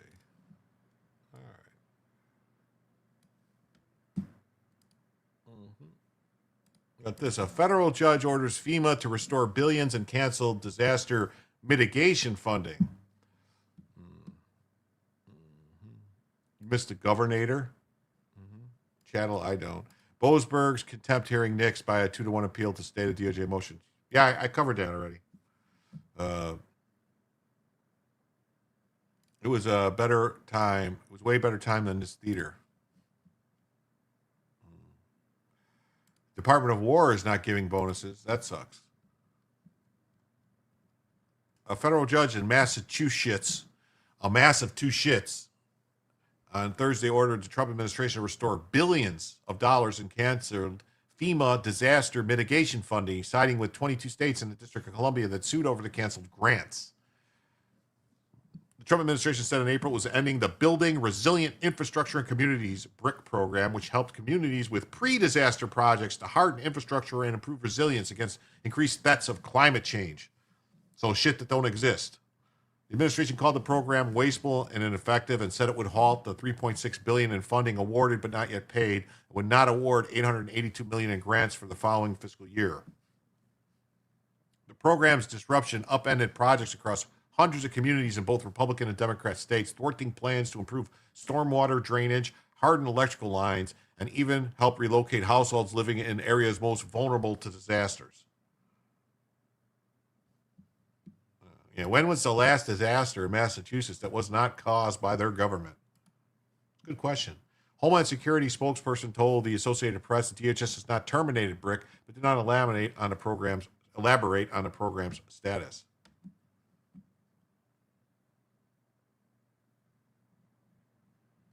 The Biden administration abandoned true mitigation and used BRIC as a Green New Deal slush fund, referring to the Democrat plan to combat climate change. It's unfortunate that an activist judge either didn't understand that or didn't care. This order comes at a time of profound uncertainty over FEMA's future, and on the same day, long-awaited meeting of the FEMA Review Council to present a report recommending reforms to the agency was abruptly canceled by the White House because it had not been fully briefed on the latest version of the report. According to a White House official, was not authorized to discuss the matter. Congress funded BRIC during the first Trump administration through 2018 Disaster Recovery Reform Act. FEMA launched the program in 2020. The 2021 Infrastructure Investment Jobs Act made an additional $1 billion available for BRIC over 5 years, though only about 133 had been delivered to communities. Amtrak is a privately run company like UPS, USPS is, and the Department of War isn't. All 50 states had to chip in and pay to clean up the Boston Harbor after a century of dumping their raw sewage. Fuck off, Massachusetts. The program was criticized by some for being difficult to access for rural and less wealthy communities due to the complicated application process and cost-sharing requirements. But even Republican lawmakers like Bill Cassidy of Louisiana opposed the cancellations. Of course he did, because Bill Cassidy's another piece of shit. Cassidy said to Senate floor, it protects families and saves tax dollars in the long run. So see, to these fucking deep state, big government fucktards, the more money you spend, you're saving money. You got to spend money to save money.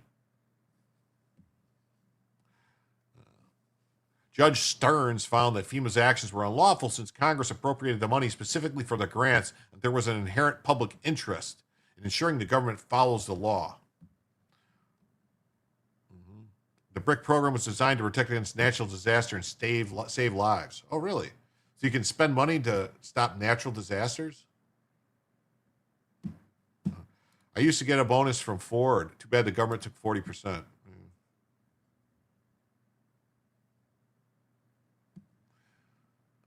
Trump has not approved any request for hazard mitigation funding, a typical add-on that helps states, tribes, and territories complete resilience projects after major disasters. Yes, Jim, you should spend more money so you can save it. Oh, okay, I guess I'm doing it wrong.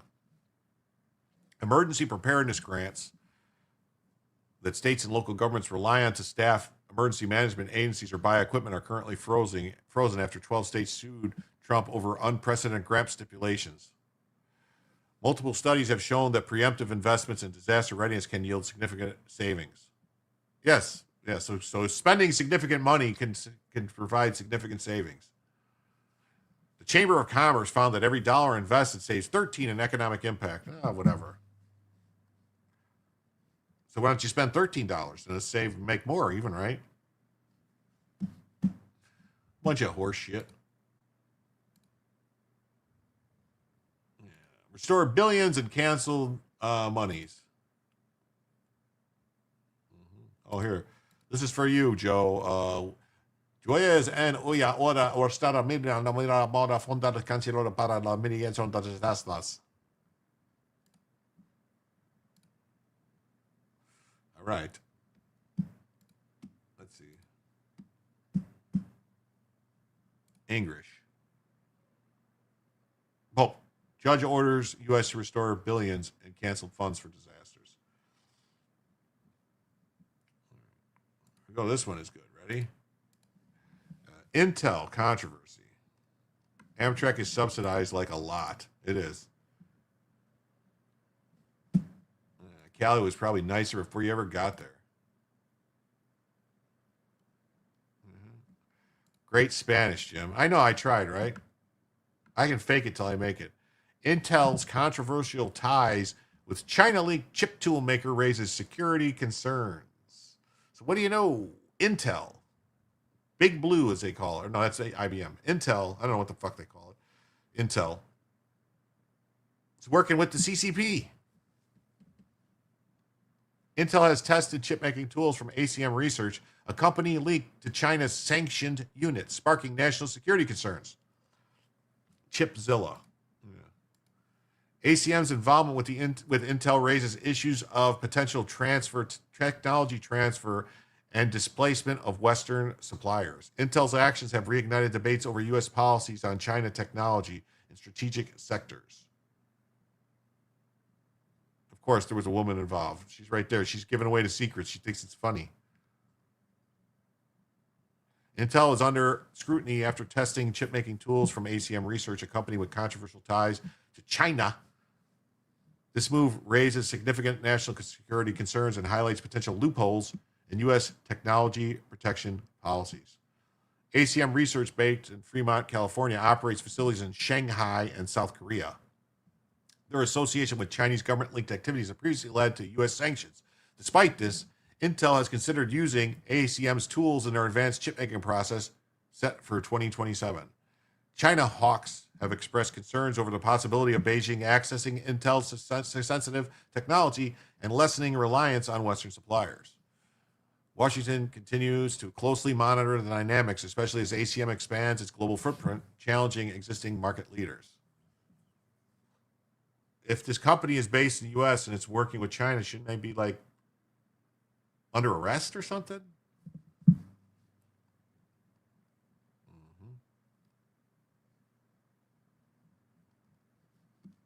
Something. This is Reuters. Intel has tested chip-making tools from China.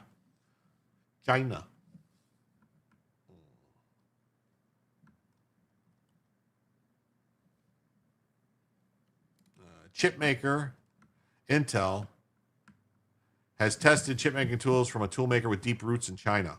So I think they should all, maybe Intel should get broken up then. Intel has fended off calls for its CEO's resignation over alleged ties to China.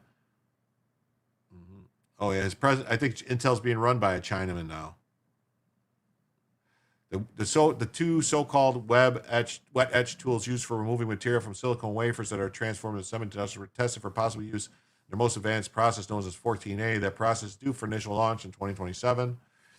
Reuters could not determine if Intel made a decision to add the tools to the advanced chip-making process, but can confirm ACMR's U.S. team had sold and delivered multiple tools from our Asian operators to domestic customers. Intel was bought by China. Yeah, probably. Every country on God's green earth has something to attribute to the world. We should do away with dictators and control freaks and live in a world with peace, except for radical Islam. Well, I don't know. Maybe if Amazing could use the chips they make here to stay here. Samsung. Yeah.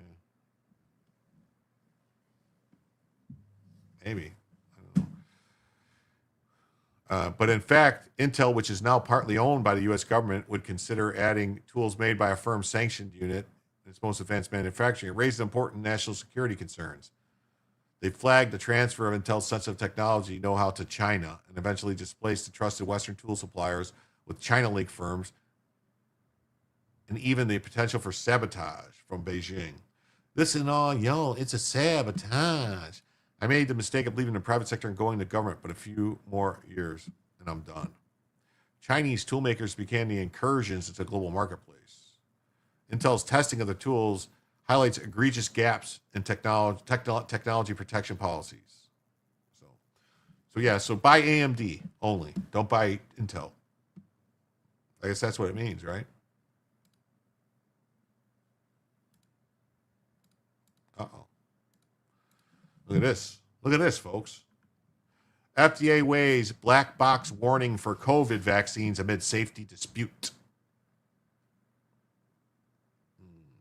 The Food and Drug Administration plans to add its most serious black box warning to COVID-19 vaccines. CNN reported, citing two sources familiar with the agency's internal discussions. A boxed warning signals risks that could be life-threatening and requires doctors and patients to weigh benefits against potential harms.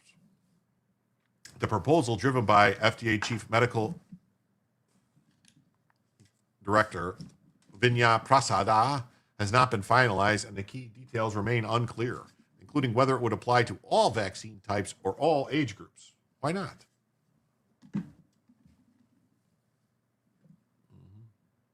The FDA is finalizing plans to put black box warning on COVID vaccines. Good. It's about time. The move comes as the Trump administration intensifies scrutiny of vaccine safety, despite strong evidence from Pfizer, Moderna, and global regulators show no safety concerns. Oh, yeah, the ones they said it's safe and effective. We tested it, and it's fine. The FDA has not released data supporting the claims, including an internal memo alleging pediatric deaths leaked to the vaccination. CHD filed a massive petition demanding they revoke the COVID vaccine licenses immediately after evidence the agency broke its own rules to approve them. mRNA is unsafe. I agree. Revoke the licenses. Get rid of them. Former agency leaders say the process lacks transparency and risks undermining trust in routine childhood immunizations. HHS denies political interference.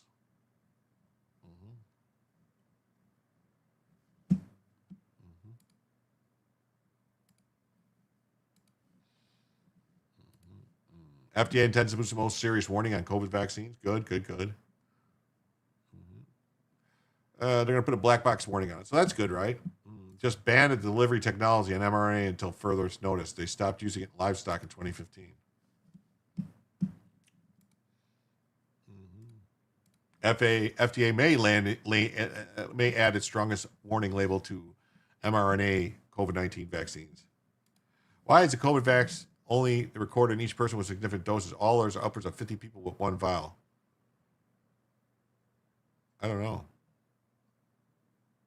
I don't know the answer.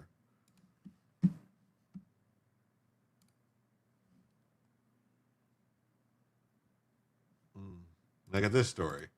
As vaccine orthodoxy crumbles, cancel culture hits the Federal Immunization Advisory Panel. Can medical professionals work with the Trump administration and R.F. Kennedy's Department of Health without risking their careers, even as articles of faith in public health fail under the evidence?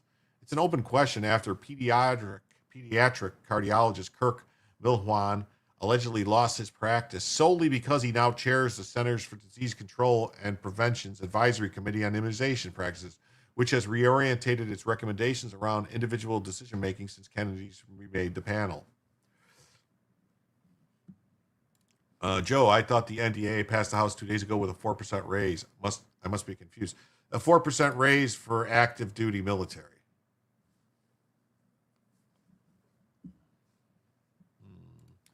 I did many crazy things for them. Now I'm too broke and I miss the action. That's why I watch Jim, to look at what I'm missing. Joe, watching Jim makes me angry. Sorry. I don't want anybody to be angry. The committee voted last week to stop recommending hepatitis B at birth and instead wait 2 months to inoculate babies born to mothers who test negative for the virus. If mothers test negative for the virus, why would they fucking vaccinate the kids at all? It doesn't make any sense. Trump cheered the move and directed HHS to speed up its review of the childhood vaccine schedule, comparing it to peer-developed countries and scientific evidence-informed practices. Yeah, we're the only country that does this crazy shit like that. It does not include me. It includes those who deserve it. I am not a troop anymore.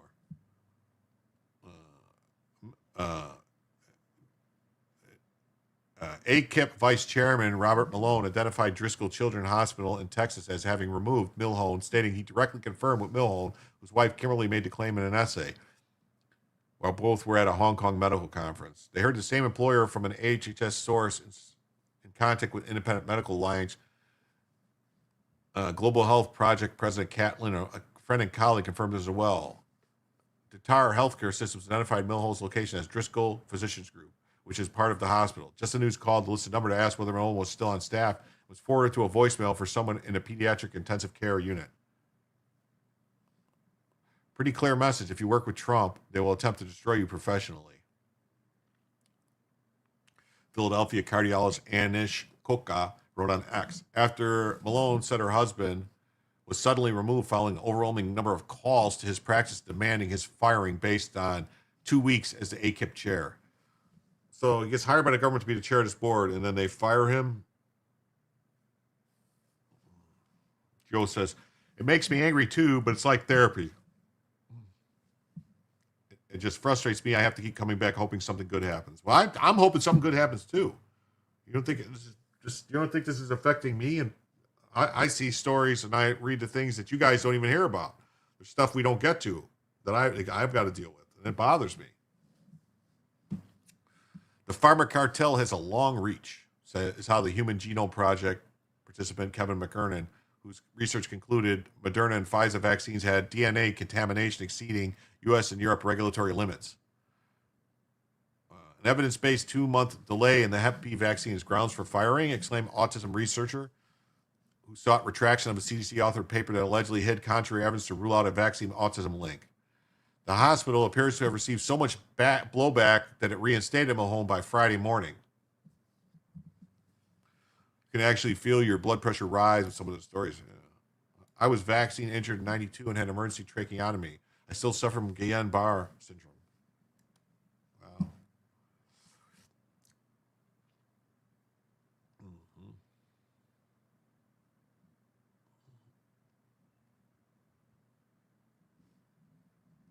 Remember when you got canceled for saying that? Yeah. Mm-hmm. I find it reassuring that I'm not alone in my frustration. I'm sorry, Salty C. Yes, I am too. Yeah. I spent 3 days at Driscoll Children's on Corpus with our 6-week-old baby and a staph infection eating her face. She's 21 and there's no scarring from it at all. Well, the problem, it seems like maybe they're, I don't know, they want to get rid of people that don't agree with them. They want to fire people. Seems like what they're doing. Seems like what they're doing is they want to fire people because it seems like there's some Karens called in and they wanted to get rid of them.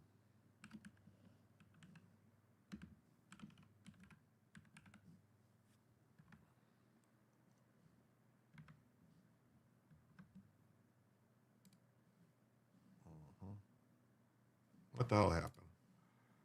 What the hell happened? I was typing. What the fuck?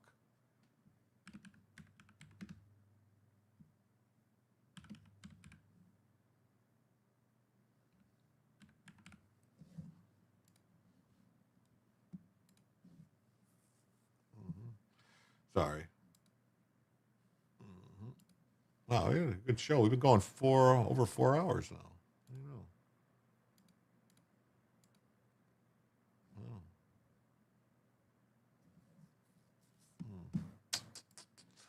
3.5 hours. I'm sorry. We're going 3.5 hours. Thank you, but you aren't meaning to let me down. Someone has to be a spokesman. Okay. I assure you, someone asshole and MD boils my blood. Okay, yeah. You only have to slit my throat once. Oh, I don't want to slit anybody's throats, man. I don't want to slit anybody's throats. That's not how I operate, man. That's not how I operate.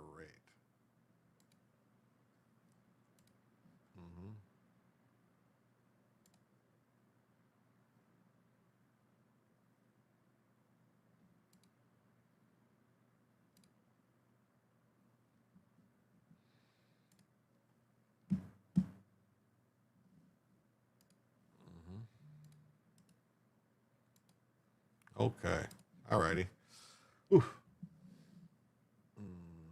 Institute House Director Francis Collins privately plotted on how to marginalize and discredit Martin Kulderoff, whom Malone replaced as the ACIP chair, and Director Jay Bhattacharya as fringe epidemiologist when they called the COVID lockdown unscientific and harmful.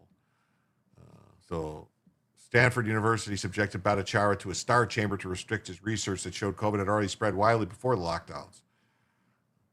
And Trump advisor Scott Adams and Harvard fired Kulderoff for refusing vaccination on the basis of natural immunity and immune deficiency.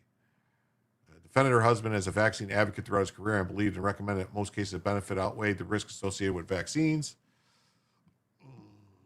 ER doctor was flipping out because he said he formed 3 trichomoniasis and a patient died. Thank God our doctor caught and he did a good job and went on to raise my 5 children. That's awesome. He's swayed by data, the scientific method, and clinical experience. That's good. I hope this guy gets to keep the job. Doesn't get run out. It says, new chair of CDC vaccine panel fired, then rehired by hospital. Kirk Milhoan.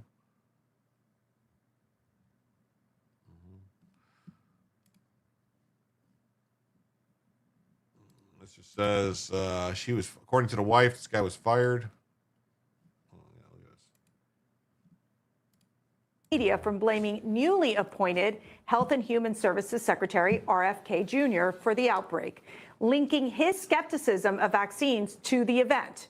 Forget that RFK said during his confirmation hearing that he supports the measles and polio vaccines. Kansas Republican Senator Roger Marshall has an idea why there is a surge of outbreaks. I brought this to the attention of Joe Biden's HHS years ago. So we have a huge outbreak of tuberculosis now in Kansas. It's very disheartening, and I think it's all because of Joe Biden's open border. So what's the case here, Jessica? Well, first off, I think that the left going after RFK for this is just very cruel. The reality is RFK has been consistent all through the hearings. He's not anti-vax. He wants appropriate studies, and he wants informed consent from parents.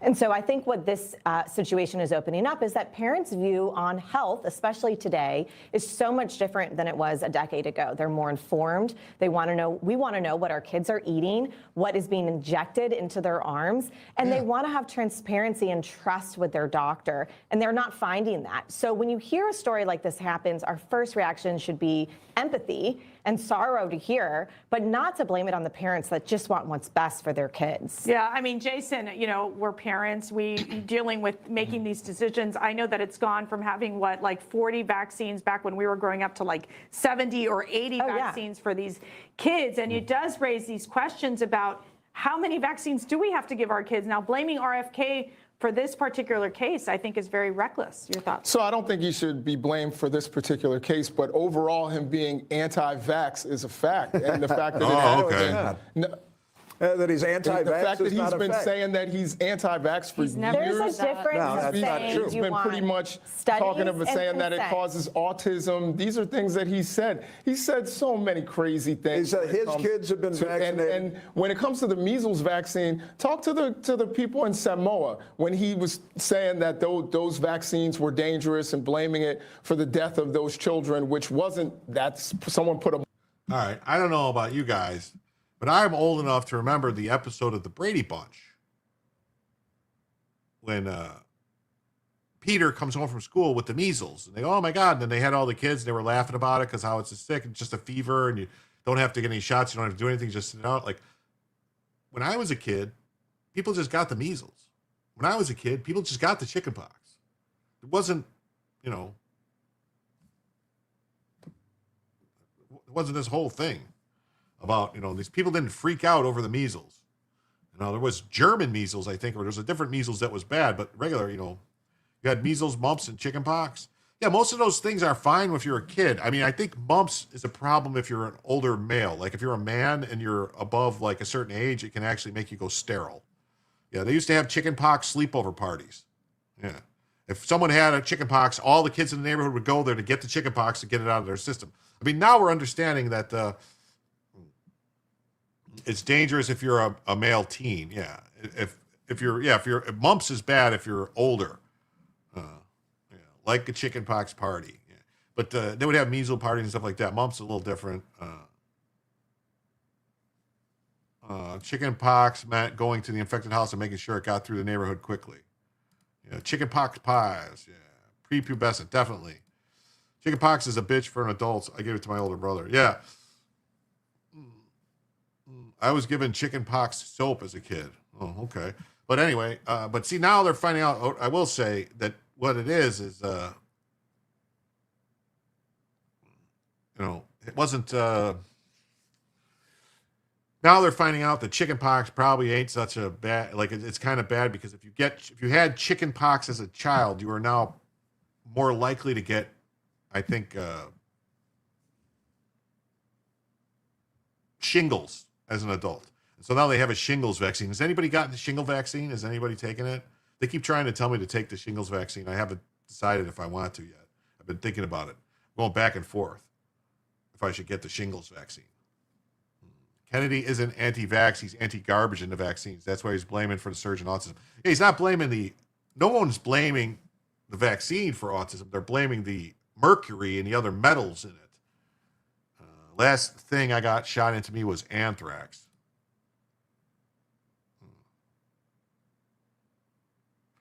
You're told you should get the shingles vaccine. That's what they keep telling me I should get the shingles vaccine because I had chicken pox as a kid.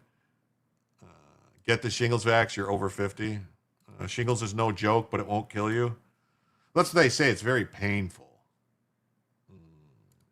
I got the shingles shot. It's a series of 2 shots that have to be spaced out at specific intervals. Your dad had shingles, so your chance of getting shingles is nil. Lying scum. Guy just said Kennedy's anti-vax. No, I know. Yeah. I don't know. I mean, I don't know if shingles are contagious, though. I don't think they are. But I think it's that the virus that gives you shingles is from the chicken pox. I think. Maybe. Wasn't chicken pox? Isn't that what they use for? Didn't they use like a chicken pox thing for the smallpox vaccine? Am I? Your granddad got shingles. It's not contagious, just a painful local rash for 3 weeks. Yeah, but for some reason, I don't know. I don't like this guy, Richard something or other. I don't know his name.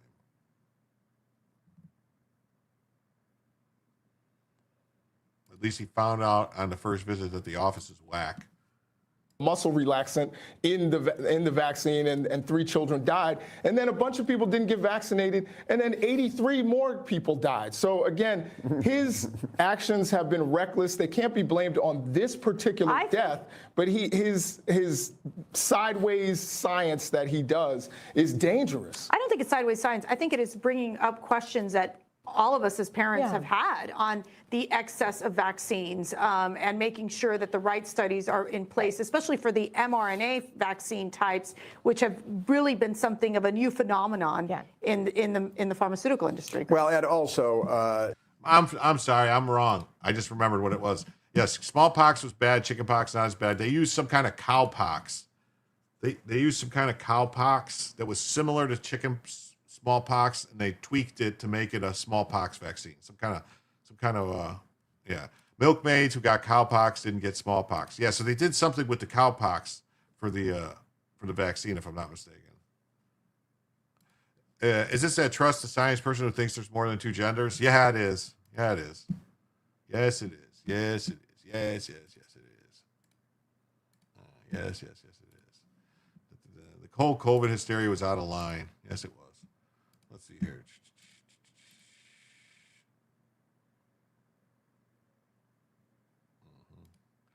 All right, well, let's go to this now. We got Tulsi Gabbard here talking about something. Tulsi Gabbard said, this is someone, a very senior leader in Congress, that cannot tell or refuses to directly identify the attack for what it was, a terrorist attack. It is absolutely infuriating. This is someone who is a very, very senior leader in Congress, who for a long time has led the Homeland Security Committee in Congress. and the fact that he cannot and refuses to directly identify this attack for what it was, a terrorist attack on our own soil against our National Guard men and women in this case, who are putting their lives on the line. Their direct mission was to keep the American people safe right here on our streets in Washington, D.C. This exchange really points to the egregious and longstanding problem, Brian, that we've seen, which is leaders, some on both sides of the aisle, who refuse to identify this Islamist terrorist threat for exactly what it is, which is one of the reasons why we find ourselves in the position that we're in today. And it is absolutely... That's crazy, right? Crazy. Scumbag Benny Johnson says the horrific attack on our two great National Guard DCs was an unfortunate accident.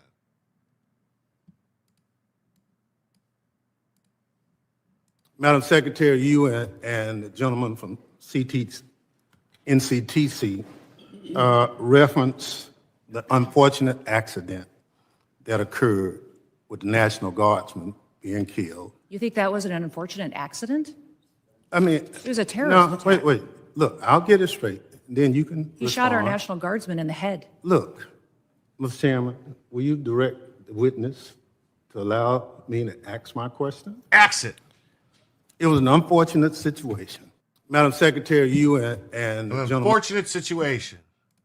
An unfortunate situation. Wow. A terrorist attack's an unfortunate situation. Stolze says, I've had several flare-ups for my shingles over the years, but it's no big deal. I don't mind looking at Tulsi. Chicken pox and shingles are herpes simplex virus. Measles is different. Mumps is different than that. The original vax experiment was a UK doctor in Edwardian era, I think. He tried to use pus from the cowpox blisters in incisions on a test subject. Did it work? Is that white streak natural? I don't know. Maybe she's actually Storm from the X-Men. You had mumps as a kid. It sucked. I think I had mumps as a kid, too. When I was a kid, I don't think they had them. I don't think that MMR, that vaccine came out until like the late 70s, early 80s. Army 11B, I know too, personally living with Baghdad black lung or anthrax illnesses. So you guys, like I'm sure Joe did, you might have too. Did you guys have to take that packet of pills before Desert Storm?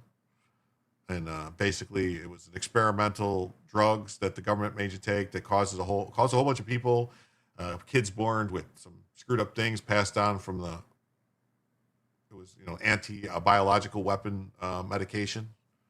I'll put it that way.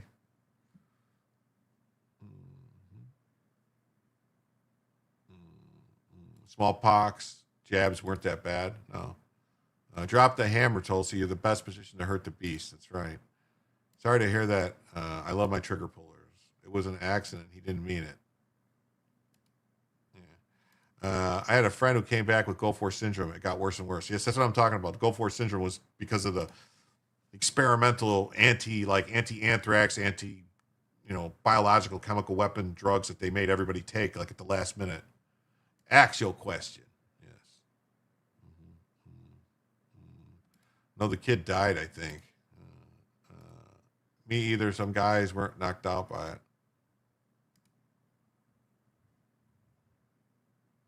Yeah. They were not experimental. They were necessary for our survival. Yeah, that's what they said. There was a kid in a high school class that had the same streak of white hair. It was genetic for him.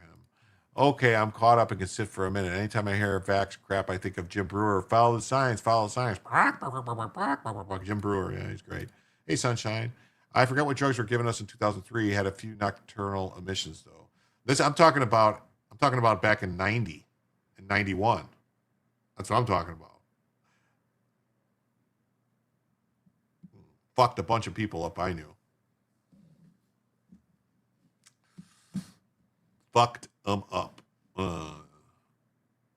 Jenner's key experiment, May 1796, took pus from a cowpox sore on milkmaid Sarah Nelms. Hand inoculated 8-year-old boy. Glad you're caught up. Gulf War. Yeah, Gulf War. Desert Storm, Desert Shield. The Highway of Death.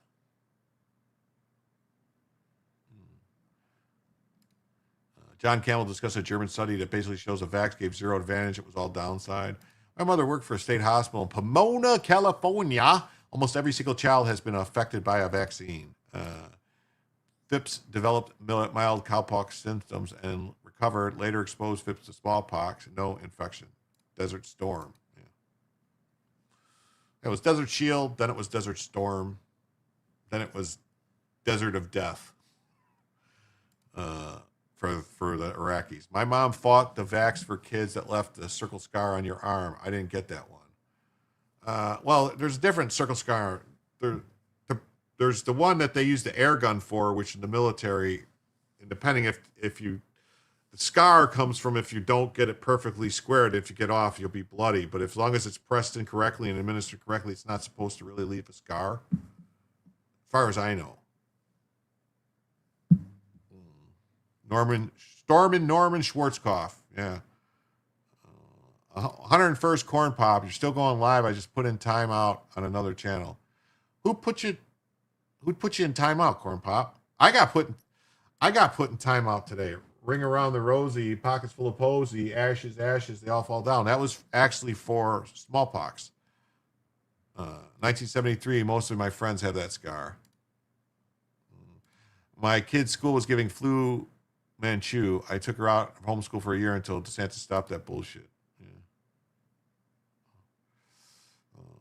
You get put in timeout all the time. I got put in timeout today on Gino Bisconti's channel for making a joke because he was banning people like crazy. I was a moderator on his chat, and I could see all the people he was banning, and I was like, dude, what the fuck are you doing? You're banning people left and right. So I made a joke. I said, man, there's more bans happening on this channel than happened in baseball for testosterone. You were on Valhalla, 8,000 viewers. Who's Valhalla 8,000? Is that Valhalla Awaits? Is that who you're talking about? Or Valhalla? Schwarzkopf hated being called Storm and Norman. Academy nickname was the Bear. Oh my God, he was a gay man? He was a bear? Wow.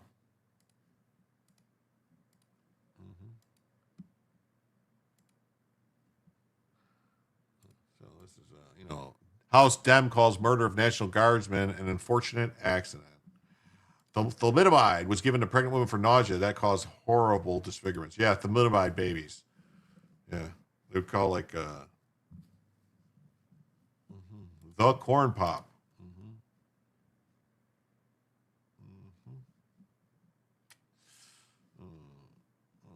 Hey, Pat, come to Texas. I'll give you lots of cookies. Hey, what's going on? We got legitimized babies.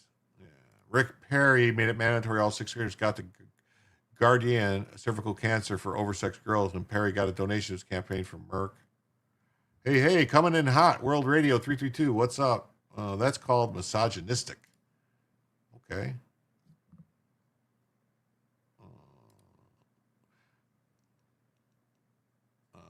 My mom may then give it to me, not on my arm, but somewhere else. I didn't feel it, and it didn't leave a scar.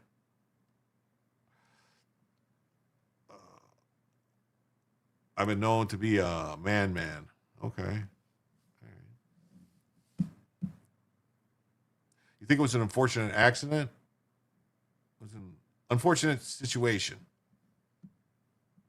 Anyway, well, unfortunately, folks, we did not hit the goal for the second hour, and the time has elapsed. It's been almost 4 hours. So I want to thank everybody who was here tonight and ask you to please remember to hit the like button. And if you haven't already, please subscribe to the channel. We like the like, scribe, and all that stuff. So please do that. And I will see you guys all again on Saturday evening tonight. What do you mean, wait? I donated a Cash App.